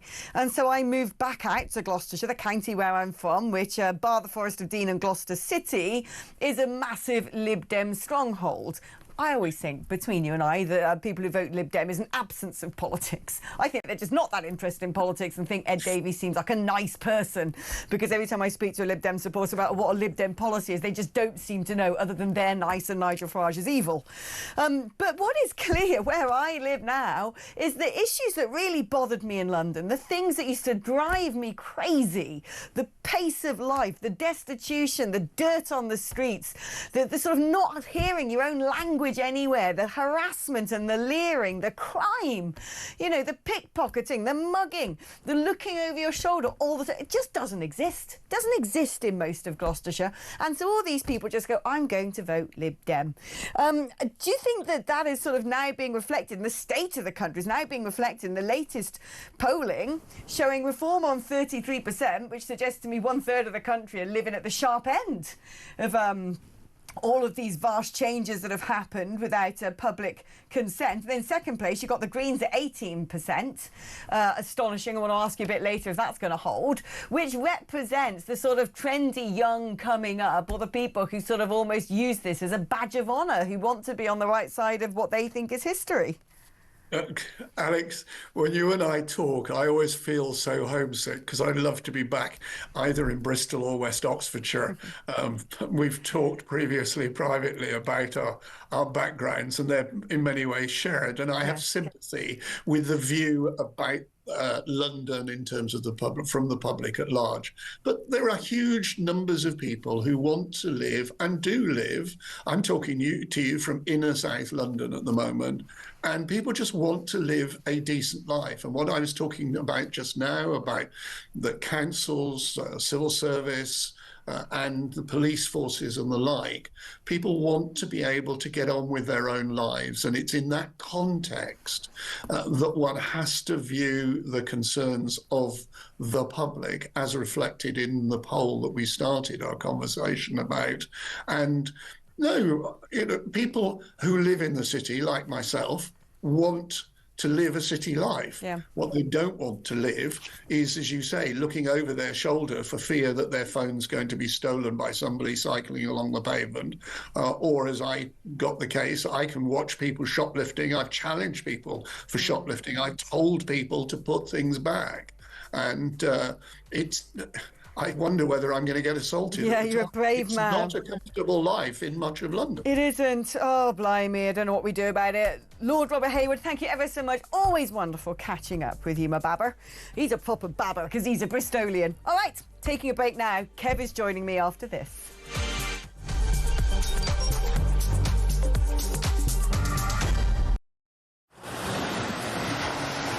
Libya has become a major transit route for refugees and migrants from sub-Saharan Africa, and many of them come through Libya dreaming of getting to the UK, particularly from Sudan, where there has been a civil war waging for the last 2 years. And those asylum seekers or economic migrants who make it from Sudan to the UK have a 99% chance of being given leave to remain. So I spent several hours talking to immigration chiefs here in Benghazi on the east side of Libya. The Libyan National Army has a very good grip on the immigration problem, albeit fighting against a huge crisis with limited resources. There is a very, very clear process of giving people proper health checks, the life-saving care that they need, and then working out where it is exactly that they've come from. Their message to the UK is that you are fueling this problem. You are effectively advertising a great new life for people from sub-Saharan Africa. They actually said, you know, what do you think happens when a guy from Sudan comes up through Libya and makes his way all the way to the UK and gets put in a luxurious hotel and provided with everything? And make no mistake, it is a perilous journey. We see it from the end point. We see the channel crossing as the dangerous bit. But actually where these journeys begin is in the hot desert. Many, many tens of kilometres have to be covered on foot by these migrants. And as many as 1 in 4 do not make it. That means bodies in the desert. The Libyan authorities are having to recover. Across the UK, on DAB+, on YouTube, on the app, on your mobile, the home of common sense. This is Talk.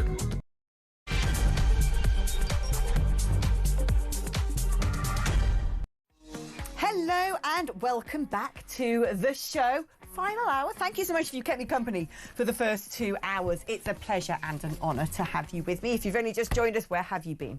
Slap on the wrist to you. Come on, you're tardy. You should have been here at 10 o'clock, reporting for duty to save the West with me.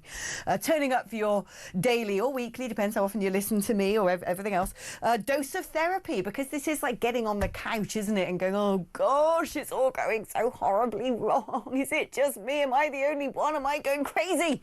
The answer is no, you're not. The world really has gone just bizarre, hasn't it? And I kind of feel like actually this station is more than just providing you with news and content. I actually do think it's almost like the Samaritans, right? We're actually here to guide you through things, hold your hands and let you know you're not alone. So keep on tuning in. You'll get therapy from us quicker than you would do from the NHS. Not that any of us are qualified, and certainly not the next man who's going to be wandering into the clinic to examine what's going on under the boot of Great Britain. He's the man who should be sanctioned himself. He does, of course, run the programme called Political Asylum. This is Mr. Kevin O'Sullivan. Hello, Kev.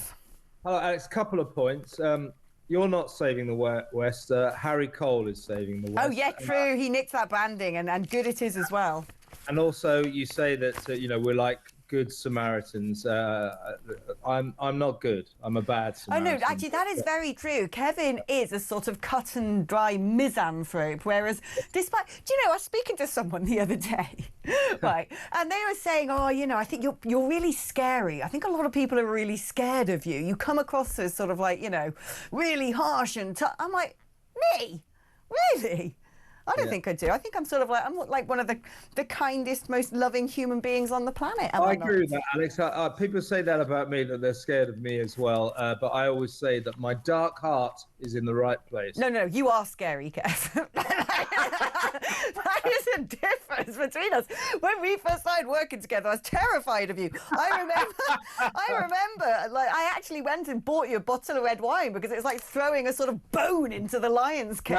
That would always work. That would always work. Just get me a bottle of booze and I'll be your friend for life. Oh, I do love you. Now I know who you are, and I've realised your bark is worse than your bite. You don't really have a bite at all. Now, I want to talk about a woman who she hadn't really played much of a part in my life. I sort of knew her face and knew of her being until she brought out The Face of crime, which sort of went, I'm going to take off my glasses, sort of went a bit like this. Yeah, that's good, wasn't it? Yeah, I love it. Let's actually look at the clip, because my impression of Martin Coxall probably wasn't that good, but this is the BBC newsreader who wasn't particularly happy with what was on her auto cue. London School of Hygiene and Tropical Medicine has released research which says that nearly 600 heat-related deaths are expected in the UK. Malcolm Mystery, who is involved in the research, says that the aged, pregnant people, women, and those with pre-existing health conditions need to take precautions. I love it. Just a little raise of the eyebrow, the slight widening of the eyes, and we read everything. We knew what she meant, and we were cheering her from the sidelines. Sadly, though, 20 people, Kev, weren't. 20 people decided to report this to Ofcom. The BBC have gone, yeah, no, she shouldn't have done that. It's disgusting. That was my impression of you. Yeah. Well, look, here's the deal with her. I never really liked Martine Croxall much because she previously got in trouble for when Boris Johnson was defenestrated from the Premiership after Partygate. She literally sort of celebrated while reading the news. She went, yeah, like that, and got into big trouble for that because that is hardly impartial, is it? And she's a well-known sort of left-wing union firebrand. So she's not my type of person, but suddenly she's my favorite person on TV. Good for her. What is quite clear about Martine is she's a feminist. She believes in women's rights, and this kind of nonsense, this sexist nonsense, calling women who are carrying children pregnant people, is sexist. It demeans women. They're not pregnant people. As Martine said, they are women. And as you also said earlier, we had hoped that all this kind of claptrap was in the past, but it very much isn't.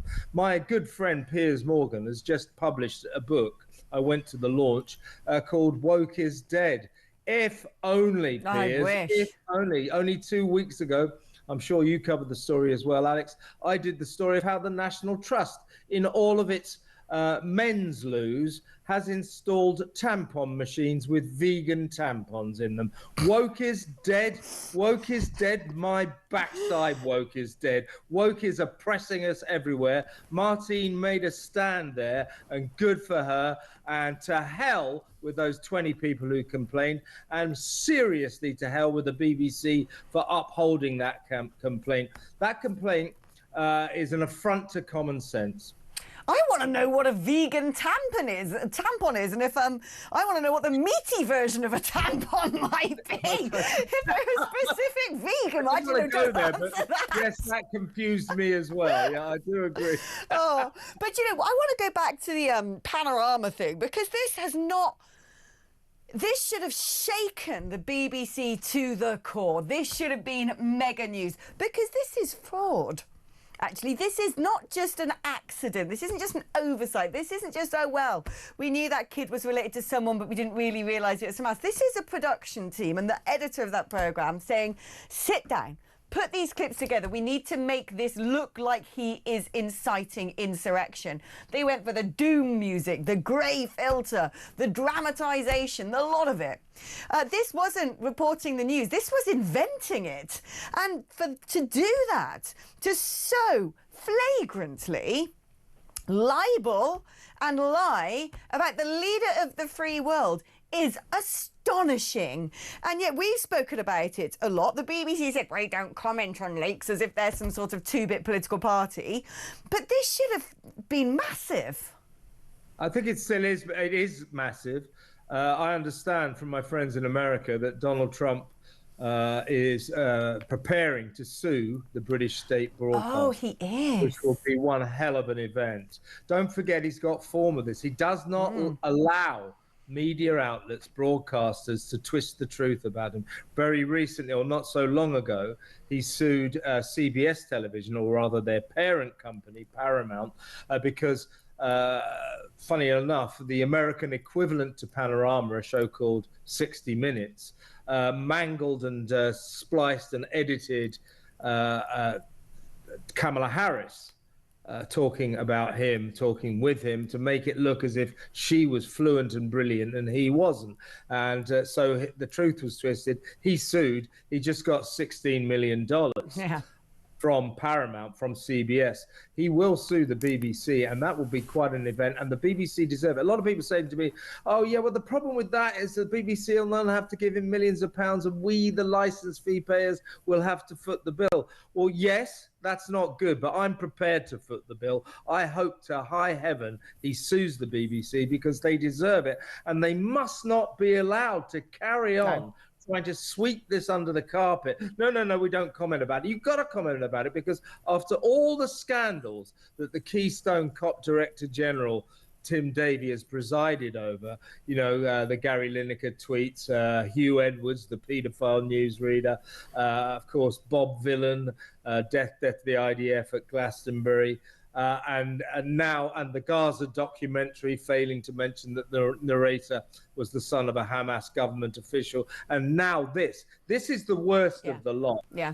Tim Davie has got to go, and so has the head of news there, Deborah Turness. Deborah Turness, by the way, gets £431,000 a year, and Tim Davie gets £570,000 a year. So between the two of them, they're earning £1 million a year of our money. They're not fit to run a bath, those two. They've got to go. Accountability. We've got to bring accountability back into this country. Those two people, those two executives at the BBC, have screwed things up in spades for years. Yeah. They've got to go. No, I agree. Well, let's just watch it with enthusiasm, shall we? Because it's cut and dry. Mind the pun there, but it is cut and dry that they fiddled the footage. Last night didn't amount to the horrors that I thought it had the potential to amount to. I thank you, God, for that. But it still left a very, very dark shadow, hasn't it, over the state of Britain today? Yeah, very much so. I mean, the organisers in their classic hyperbolic way was saying, there'll be 300,000 people there. We're going to bring Birmingham to a standstill. I think the number was probably, if you were being generous, around about 1,000. It was maybe less than that, but these were still very unpleasant scenes. This was, in effect, this is Aston, where Aston Villa is, in the heart of Birmingham, Britain's second city. Aston has a 70% Muslim population. In itself, there's nothing wrong with that. We have a multicultural society. You're going to have urban areas where certain sections of our community will congregate. People tend to congregate together. In itself, I have no objections to that. What I have a massive objection to, and that we should all object to, is sections of those people who live in Aston essentially declaring this is an Islamic territory. Yeah. Jews are not allowed in. That's what this was all about. Of course, the Maccabi Tel Aviv fans were banned from the match. In itself, absolutely disgraceful. And by the way, Keir Starmer said the right thing at first. He said, this is a wrong decision. These people should be allowed to watch their football team. And then just sort of faded away. Just let it go. Right. So what we had here was a police force saying, we can't guarantee the safety of these Jewish fans, therefore we say they can't come to the match. If it was Palestine United or Gaza Albion, I guarantee you they would have been allowed to attend the match. If it was Man United fans or Millwall fans, they would have been allowed to attend the match. These fans from Maccabi Tel Aviv were not allowed to attend that match, in my view, specifically because they're Jewish and this is an Islamic area. That's a disgrace. One thing that astonishes me is, we saw this, didn't we, with the Manchester airport thugs, when the bit of footage was circulating that made it look like armed police at the airport had been a little bit too excitable and overbearing in apprehending two people. When we then realised the context of what was going on, we realised that these were two highly dangerous, violent thugs who had broken a policewoman's nose, and a police officer was just trying to get them under control because he had a firearm on him. And at the initial outbreak of all of that hoo-ha, you had a solicitor representing these two people. Our friend. And our mate. And he was saying, come on, everybody, we need to protest, we need to get justice, let's all assemble outside Manchester police station. I was blessed with his company just yesterday. Have a little watch, Kev. Yeah. You're now saying that Israelis aren't allowed to come to Birmingham. What gives you the right to decide that? The intelligence received by them from the Dutch authorities was that the public of Birmingham won't be safe from these Maccabi Tel Aviv fans, not the other way around. I know full well what happened in Amsterdam when Maccabi Tel Aviv went to play there, and there was a Jew hunt going on. Go on to the Dutch police website, you'll get a totally different picture. You're looking at it from Israeli eyes. Let's say that that is true. Let's say that is Alex. true, and we're going to look Alex. at... You're talking over me.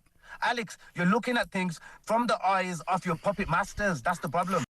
Oh, my puppet masters! I love that. There you go, Alex, interviewing Jakub 2 days after I did, but better late than never, eh? Hold on, can I just say, talk about better late than never. I've already had 2 legal letters in the post from that man. Have you had one of them yet? Have you? Yeah. All right, okay. All right. from his sort of Morris Green solicitors, whatever it's called. No, I got in there well early, son. As you said, though, seriously, so we've both interviewed him. We've both got a flavour of what kind of guy he is, hiding behind, these pro-Palestine marchers last night, Jakub including, were saying, oh, well, what we're worried about is football hooliganism. No, you're not. No, you're not. And by the way, that really, really annoys me. All of the politicians, the local MP as well, who's the local MP for Perry Barr and also the MP for Gaza, saying, oh, well, it's all about football hooliganism. And when, what's his name? The local MP is called Ayub Khan. Ayub Khan. When he got together that petition to stop the fans coming, the Israeli fans coming, guess who else was at the top of the petition? It was him and Jeremy Corbyn, the MP for Islington North, an MP who in his vastly long 500-year Westminster career has never once expressed an interest in football hooliganism. Suddenly, he's really riled up. The danger here for football hooliganism is too extreme, and therefore we must stop these fans coming. This is anti-Semitism. This is Jew hatred. It is obvious, and the authorities and West Midlands Police should never have enshrined this. What I don't understand is it's always... To me, it seems that the powers that be, the establishment, are deeply frightened of upsetting one particular community. They don't seem to sort of, maybe they don't have demands levelled at them from the Sikh community, the Hindu community, the Buddhist community, the Christians, whatever else it might be. But when it comes to very loud, vocal people from the Muslim community making demands every single time the authorities crumble. It's what led to the ridiculous protest yesterday. The football match should have just been cancelled, quite frankly. So much for give racism. I don't agree with that at all. I don't agree with that at all. Well, the no, match but should have gone ahead. Well, it should have gone ahead with the fans. No, I know. But if they were going to say we can't run it because the fans won't be safe here... Well, in that case, yes, I do agree with that. Yeah, then give racism the red card. Why was gone ahead, Alex, like any other... Well, it should have done. No, that should have been... No, but if it were true that the fans weren't safe, and quite frankly, I can see many reasons why that would be the case following what happened in Amsterdam, then actually there should have been show racism the red card, which includes anti-Semitism. But this also... Can I just interrupt for a second?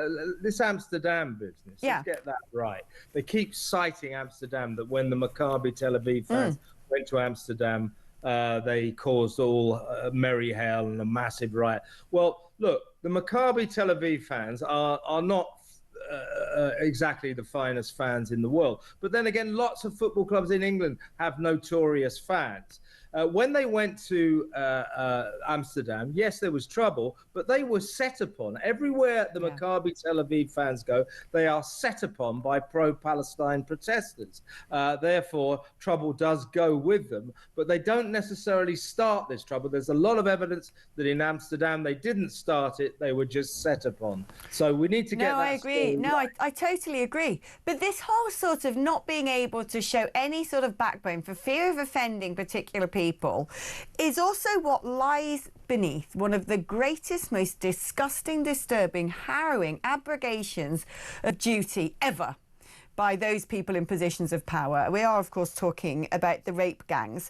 And today, front page of The Express, Nigel Farage saying he's had enough of the whitewash and the cover-up of the national inquiry that the Labour Party didn't want to happen and are doing all they can to sort of water down, dilute, distract, kibosh, and wants to call for a parliamentary probe, which would force people under oath to have to come and give evidence. But again, it always comes down to the same small subset of people who, for whatever reason, terrorise and instill the fear of God into exactly sort of people who should be standing up against them and saying, no, you integrate, you play by the same rule book, or we're going to have to deal with you differently. Well, listen, you're just showing footage of Nigel Farage with Ellie Reynolds, one of the great rape gang victims next to him, and she's I think going to be a spokesman for reform, or a spokesperson for reform about the sexual abuse, child sexual abuse. Ellie and one of her fellow rape gang victims, Fiona, my producer Samara Gill, who you know, and I went out drinking with them on Monday. Very, very nice girls, and good fun girls as well. But they sum up the frustration not only of the victims but also of the nation. They estimate there are 250,000 victims of these rape. And don't forget, it is still going on, including in London, where Sadiq Khan says it isn't going on. They deserve justice. The nation deserves justice. But the girls, what they're saying to us is they both resigned from the alleged national inquiry because Labour, the authorities, the government are trying to Jess Phillips, the alleged safeguarding minister, are trying to widen the remit of this inquiry so that the finger of blame is not pointed at the perpetrators, as in the rape gangs, most of whom were Muslim men of Pakistani heritage. The government wants to avoid citing these Muslims because, yet again, same as they were lackadaisical about last night and the Muslim protesters and let it go ahead, same as they didn't do anything about the wrong ban of the Israeli fans, it's because they cravenly pursue the Muslim vote. The Labour's desire for the Muslim vote is turning this country into a very, very corrupt nation. I've got some good news for you that's just breaking, Kev. You know that at the moment it seems prisons around the country seem to be just be losing sex offenders left, right and centre. The Algerian migrant who was wrongly released, who was a convicted sex offender, well, he has now apparently been rearrested. He has been found. The other guy who was accidentally let out of Wandsworth prison, the fraudster, actually handed himself in. I wasn't worried about a bit of grey-collar crime. You know, what was he going to do? Like break into his local council and start defrauding the accounts department? This man on the loose, I was quite concerned about, but thankfully he has been tracked down. But what the hell is going on? Everything about justice in this country is falling apart. And if you do not have a functioning justice system, whether it's two-tier police, whether it's lackadaisical police, whether it's leftist judges making decisions that frankly make absolutely no sense and aren't in the general public's interest, then you don't have a civilised society. Yeah, I agree with you. And also, as things stand, after David Lammy's lamentable performance in the House of Commons 2 days ago, we don't have a functioning democracy. I think that the House, the fact that James Cartledge, the Shadow Defence Secretary, very calmly asked him 5 times, you know, the essential question was, is there another asylum seeker sex offender on the loose having been released by mistake? I mean, he kept saying, can you assure us that none of this has happened again? We know that Lammy knew full well it had happened. 5 times he refused to answer. What is the point of Parliament if they're going to obfuscate with the truth like that? I think that we need to change the rules of the House of Commons, and that old Lindsay Hoyle, the Speaker, needs to be able to demand that under the new rules that question is answered. They play politics as if they're giving an interview to us or the BBC or ITV. No. This is the House of Commons. Yeah. And when he essentially hid the truth from the Commons, David Lammy, the Deputy Prime Minister, he hid the truth from the people, because these are the representatives of the people. And that is not acceptable. That is not democracy. And that joke, that farce that we saw the other day by that ludicrous oaf, David Lammy, must never be allowed to happen again. We've got to change the rules. I totally agree. Evasion is, of course, deception. Kevin, thank you ever so much. The wonderful Kevin O'Sullivan. Tune in to Kevin tonight if you want a bit more misanthropy. And who doesn't? Right, I'm just going to repeat that breaking news, which is police have arrested Brahim Kador Sharif, which was the Algerian man suspected of being a wanted prisoner who was mistakenly released from HMP Wandsworth in South London. He has now been apprehended. Well, congratulations. The police have managed to do something. OK, going to take a short break now. But if you want cheering up, I'm going to tell you all about the state of the economy after this, so don't go anywhere.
Big news coming this December. Our talkTV app is moving to the Talk app.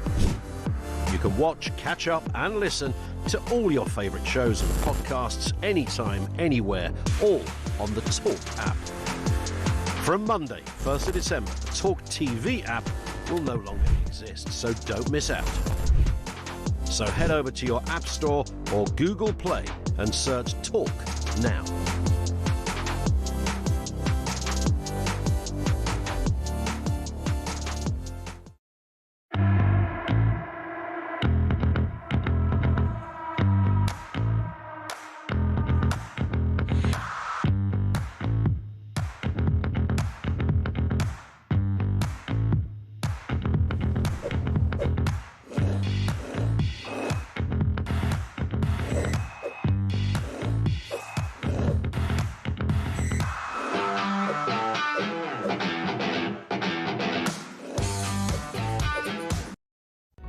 Across the UK, on DAB+, on YouTube, on the app, on your mobile, the home of common sense.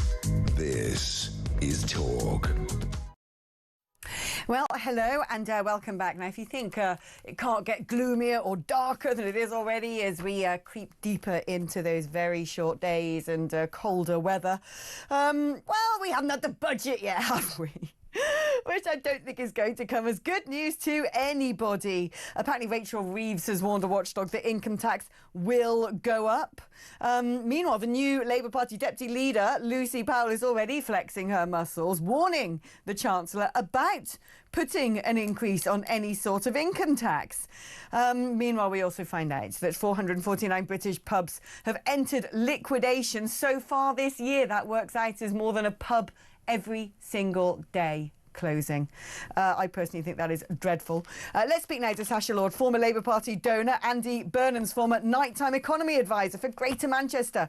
Sasha, welcome aboard. Let's start off with the closure of pubs. What is going on here? Why are so many closing? Is it in part to do with things such as energy bills, things which one could argue the government should have tried to take better control of?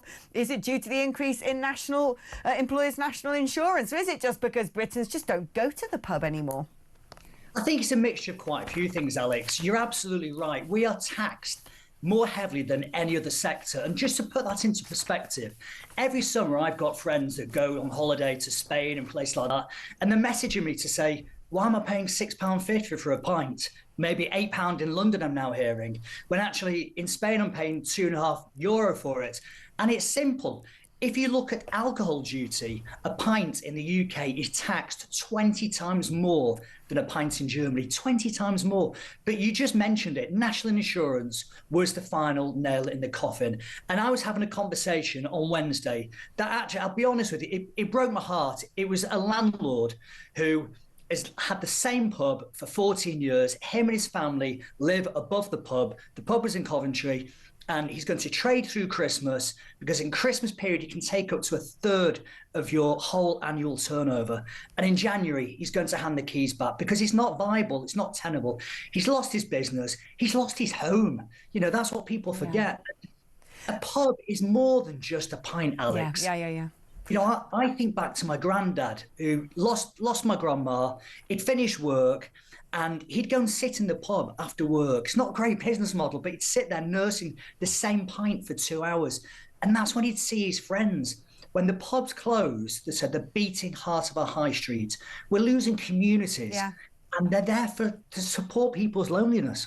What is so sad, actually, it's exactly those sorts of pubs that seem to be on the sharp end of things as well. I mean, I've just moved out to sort of nearish the middle of nowhere and by myself. And if it wasn't for my local, which is amazing, like already in a matter of months, I know everybody in there. You know, Tina, the brilliant landlady. Just want to shout out Kenny and Ken, Afro Shell, the brilliant Mia, Tommy the Bag, Magic Mike. I mean, they are just, these people have become my family. I know that I'm not, if I'm sitting in my house by myself, I don't have to be alone. I can go in there and I would just, you know, my instant friendship group. And we're from all walks of life. You couldn't have put a sort of more random ragtag group of people together, all sorts of races and accents and political opinions. But we come together as a family. And that's what pubs represent. It is part, it leads to community erosion. It breaks my heart. I actually think that we need to do something proactive about protecting pubs in particular, making sure that there's got to be some sort of system where, especially if it's a village or a community pub, it gets to keep its doors open. I think you're right, Alex, and this might surprise you actually from someone who used to be in the Labour Party, but the Chancellor that gave the most support for hospitality in the last 20 years was Rishi Sunak. Yeah. And I know it's a big debate now, did it spread the virus? Yes, it did, but he did that Eat Out to Help Out.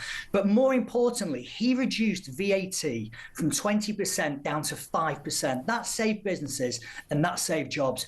And, you know, we're now hearing about income tax increases and things like that. And I just don't think, you know, if that is your manifesto, if you promise something in your manifesto, you should not be allowed to break your promise. You know, I'm known for putting on festivals, and I could easily say to you, well, do you know what? I've just bought Calvin Harris, Fatboy Slim and David Guetta. I'm going to send 40,000 tickets at £100 each. And actually, when you turn up, I've got some local wedding DJ there from Salford. It's the equivalent.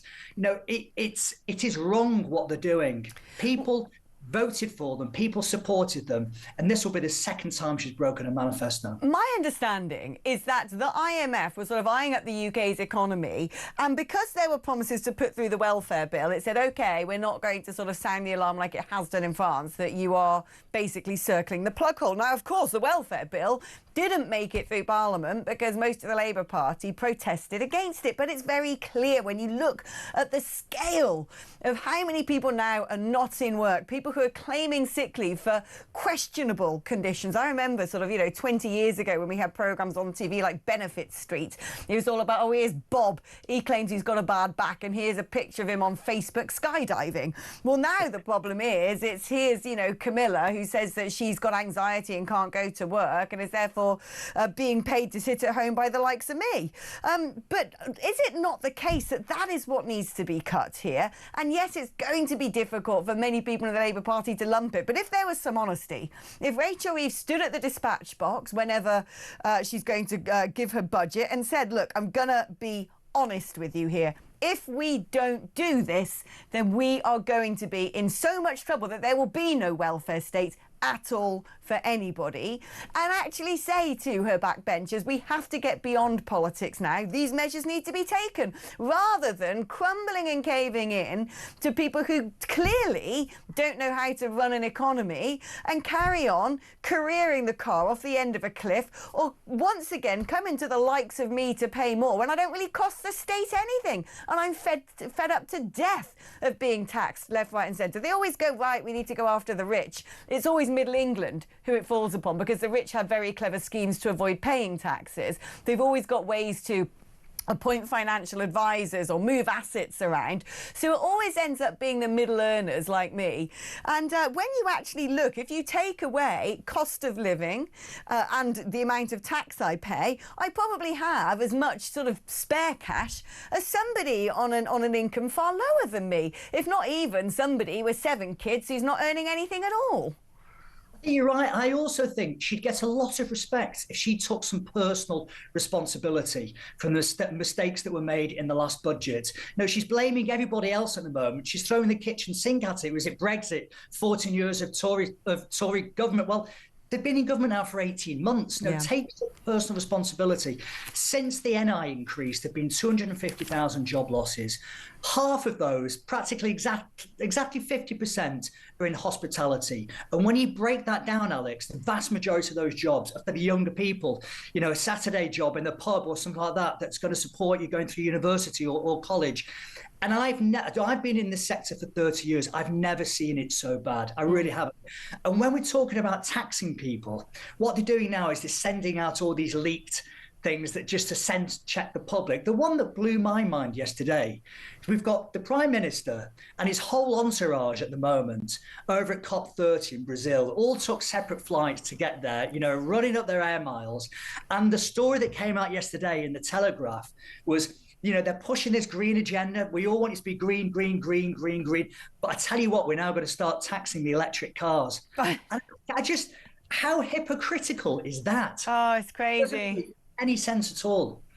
Oh, Sasha, thank you ever so much. Brilliant having you on the programme. And I love the fact you delivered all the doom and gloom with such optimism and energy. That's the way we need all the horror stories told to us. Right, we're going to take a short break now. But after that, Remembrance Day is coming up. And the Royal British Legion, quite rightly, is urging activists to not hijack the parade. This is not the time to be messing about with your pro-Gaza rubbish.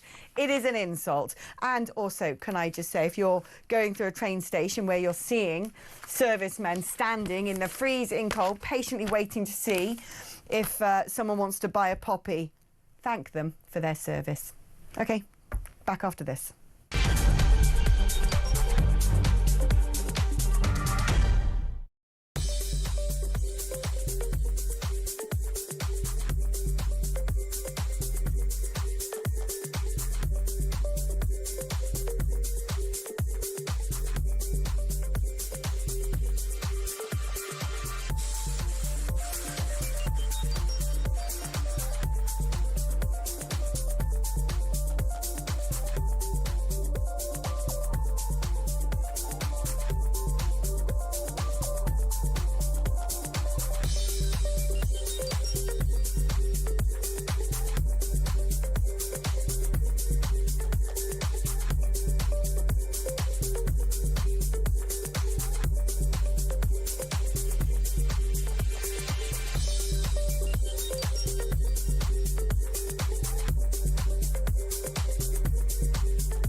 across the UK, on DAB+, on YouTube, on the app, on your mobile, the home of common sense. This is Talk. There's something quite concerning about now some of the final veterans of World War II are no longer here to remind us of what happened during that war. We've already lost the last of our World War I veterans. And we say, don't we, never again, which is why we wear the poppy, to remember those two horrific conflicts. It's not a joke, it's not tokenism. It's about the importance of learning from history. When I look at some of the things happening today, I think we need to learn those lessons more than ever before. Having just come back from Israel and having gone to the Holocaust Museum, which shakes you to the bone.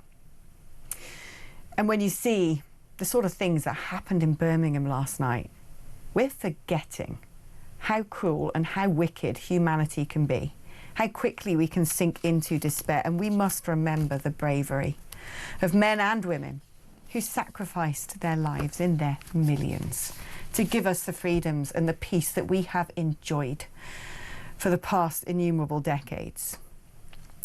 And yet people always now want to hijack it. Oh, you've got the poppy wars on TV. You're not wearing a poppy. Yours is upside down. I mean, look, OK, people should wear a poppy. I think so. But it does have to be choice. Why otherwise do it if it's not sincere and meaningful? The white poppy, get rid of that thing. What's that even for? You don't need to start correcting things and politicising things and add your own little play onto something. And I would give a warning to anybody who thinks that this is an occasion to start banging the drum for pro-Palestine to just give it a break. But equally, there's a whole lot of people on the other side of the debate who want to hijack Remembrance Day to push their own points, maybe because they're fed up with the pro-Palestine lot. Can everyone just leave Remembrance Day alone, give it the gravitas, give it the sincerity, give it the sanctity that it blimmin' well deserves? Let's speak to the brilliant Philip Ingram, MB, former senior military intelligence officer. Philip, it must drive you mad. Like every morning, I've been getting the train from Gloucestershire, and at 6:40 in the morning on the platform, there's a serviceman with his medal standing there. It's freezing cold. And you could tell he's a serviceman because everyone else is huddled up like this, going to queue for their mockers, reading on their phones. He stood there straight as a die, beautifully impassive face, polished shoes, stoically. And you just think, yeah, that's the mettle of a man right there. And this is what Remembrance Day is all about. Not about people turning it into their own little jamboree for their own little version of what they want it to be. 100%. And the poppy doesn't just symbolise those that gave the ultimate sacrifice during the two world wars, but there's only been 1 year since the end of the Second World War that the British military has not been involved in a conflict somewhere around the world. And even then we were losing service personnel as they were training and preparing for war.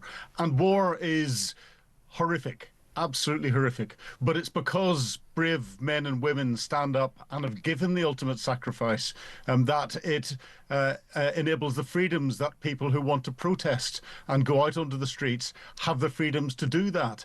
You won't find them protesting in countries where those freedoms don't exist. People have sacrificed their lives, and this is why groups should show some respect for those that have given the ultimate sacrifice. And of course, there's an awful lot of veterans who have come back from conflicts and demons that suffered, and they have lost their lives and are not formally recorded as casualties of those conflicts. What is going on in society when this sort of most earnest of days is just being used as a political football? I don't understand how we have got into a situation where we sort of have lost our sense of grace and patriotism and gratitude. It's a fundamental lack of respect, and this is something that I think is at the core of all of the ills that we have in society at the moment. And it starts, in the home. You are not getting parenting, you then get children that go to school. The teachers won't, there's no discipline in many of our schools now. The teachers can't or won't discipline the children. The children then grow up in an undisciplined environment, and they show no respect for the police, for the elderly, for veterans. You know, I've been spat at for wearing my medals as I'm walking down the street. And the abuse that I get online at times whenever I put my medals up is frightening, and that just shows this fundamental lack of respect in society for those that have gone out and contributed and signed a contract to say they're willing to die so that other people can have a freedom to protest and to do to make decisions and do what they want. We have to get that respect back into society again.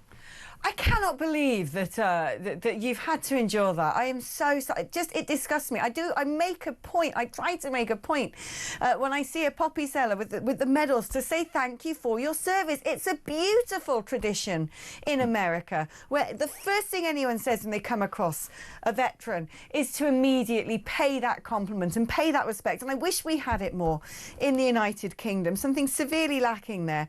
I mean, the other issue is something's gone on with the way we talk about and portray our armed forces publicly.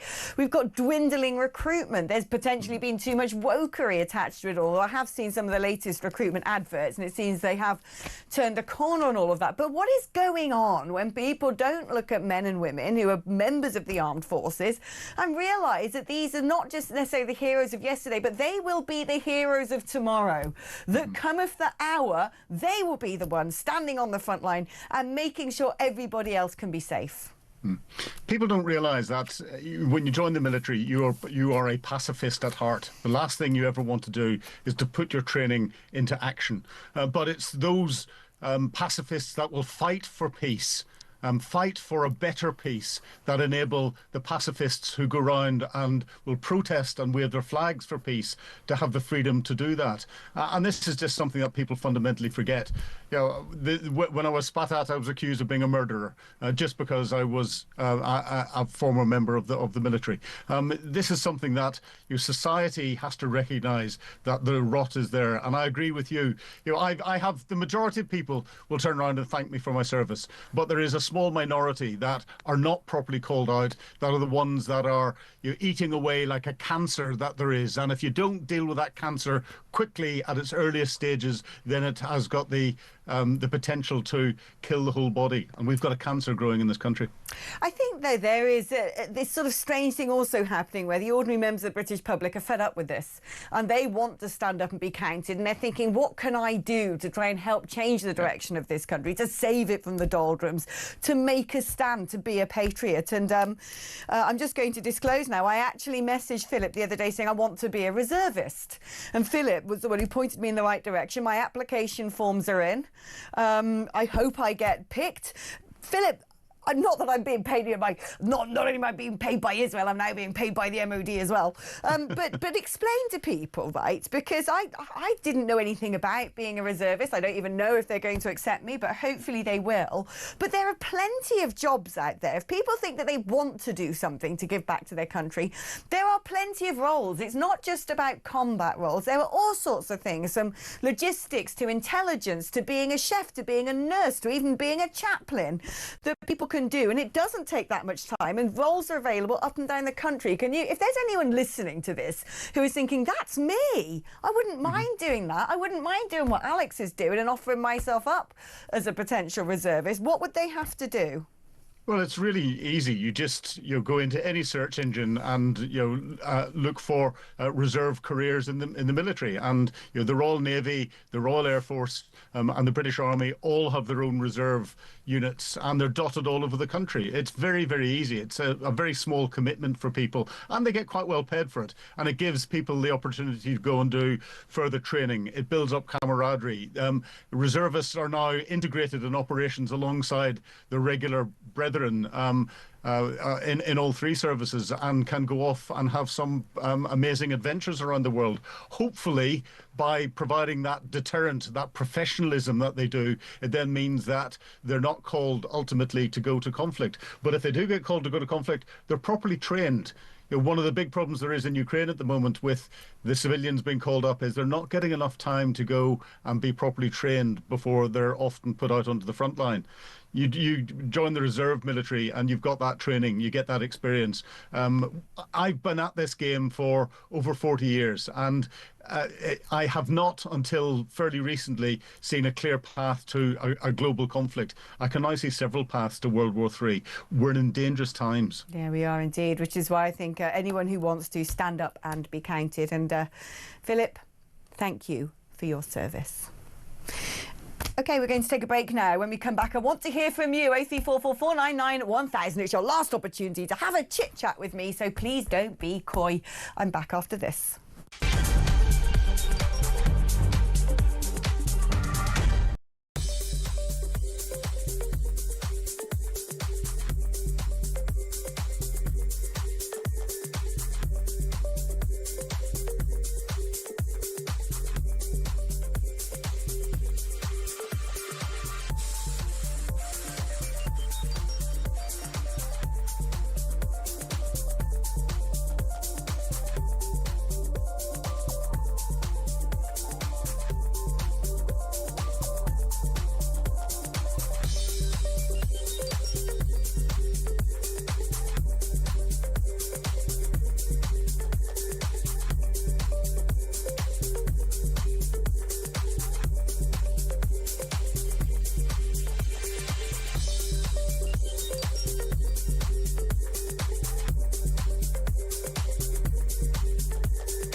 Big news coming this December. Our talkTV app is moving to the Talk app.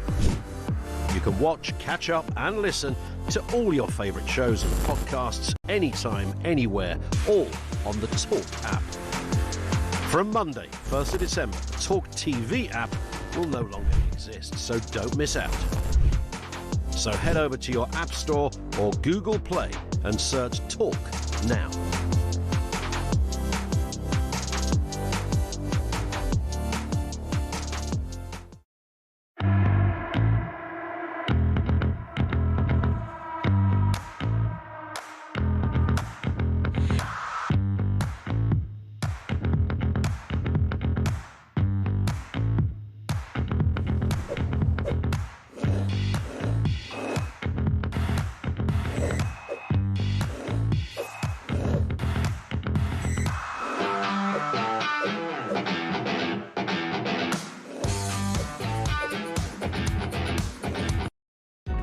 Across the UK, on DAB+, on YouTube, on the app, on your mobile, the home of common sense.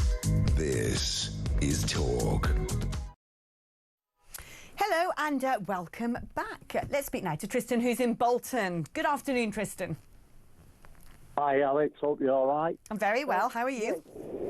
I'm fantastic. Still breathing. I've just been into Bolton. Took my mum in, and I thought I'll get a poppy while I'm in Bolton because I've lost mine. It's come off my jacket. Could I find somewhere to buy a poppy in Bolton? Nowhere. Nowhere was selling them. I couldn't believe it. Really? Why? Why do you think that is? I actually went into the town. I've no idea. Well, to me, judging by the amount of people that didn't have poppies on, it's like we're ashamed as a country, or especially as a town, to wear a poppy. And we shouldn't be. There's no way we should be ashamed. No, definitely not. I think it's different things in different parts of the country, you know, because certainly where I'm at, you know, I think there's sort of none of that shame really. But you're right. In certain parts of the country, people are being browbeaten about this. I mean, I hate to say this, but Bolton is a very, let's call it, multicultural. I know what you're trying to refer to, that there are some people there who might bring up very recent theatres of war in parts of the world that they have an affinity to. And when you do see the reaction and the sort of decrying of our armed forces, it often comes from a particular community and those people who want to be adjacent to that community. Yeah, I think so. I mean, what makes it more annoying for me is I'm ex-military as well. I love wearing the poppy. Oh, what did you do, Tristan? Which force were you in? I was in the army. Oh, Tristan, thank you for your service. 11 years in the army, and I enjoyed it. I loved it. Yeah. Loved every minute of it. So I like having a poppy. I'm proud of wearing a poppy. I have one that stays on my blazer. It's on the 365 days a year. And then did you nip down to the train station? Because certainly there's a lot of people selling poppies in stations that I've been to. Well, I'm going to be, because my mum lives in Bolton. So I am from Bolton, but I live down in Cheltenham now. So I'll be going past a lot of service stations on the way down the M6. There you are, my neck of the woods, Tristan. And welcome to the Southwest. Listen, I've got to love you and leave you because I'm coming to the end of the show. But thank you ever so much for your call. And thankfully, Mr. Collins is here to carry the load. I will pass the broadcasting baton into your safe paws. Le baton. What an amazing show. Was it? Yeah. Oh, OK, thanks. I didn't hear any, but word of mouth and all that. Word of mouth. Everybody's talking about it. Ted said it, did he? Told me. Look at the brilliance I've produced. Absolutely. They were his exact words. We are going to pick up the baton aforementioned on that issue of national pride and where it's gone, and is it still there in some ways? Has it changed the way you feel about the country? I think it's definitely still there. I think people aren't proud of the fact of the people who haven't got the national pride, if that makes sense. I think there's a huge ground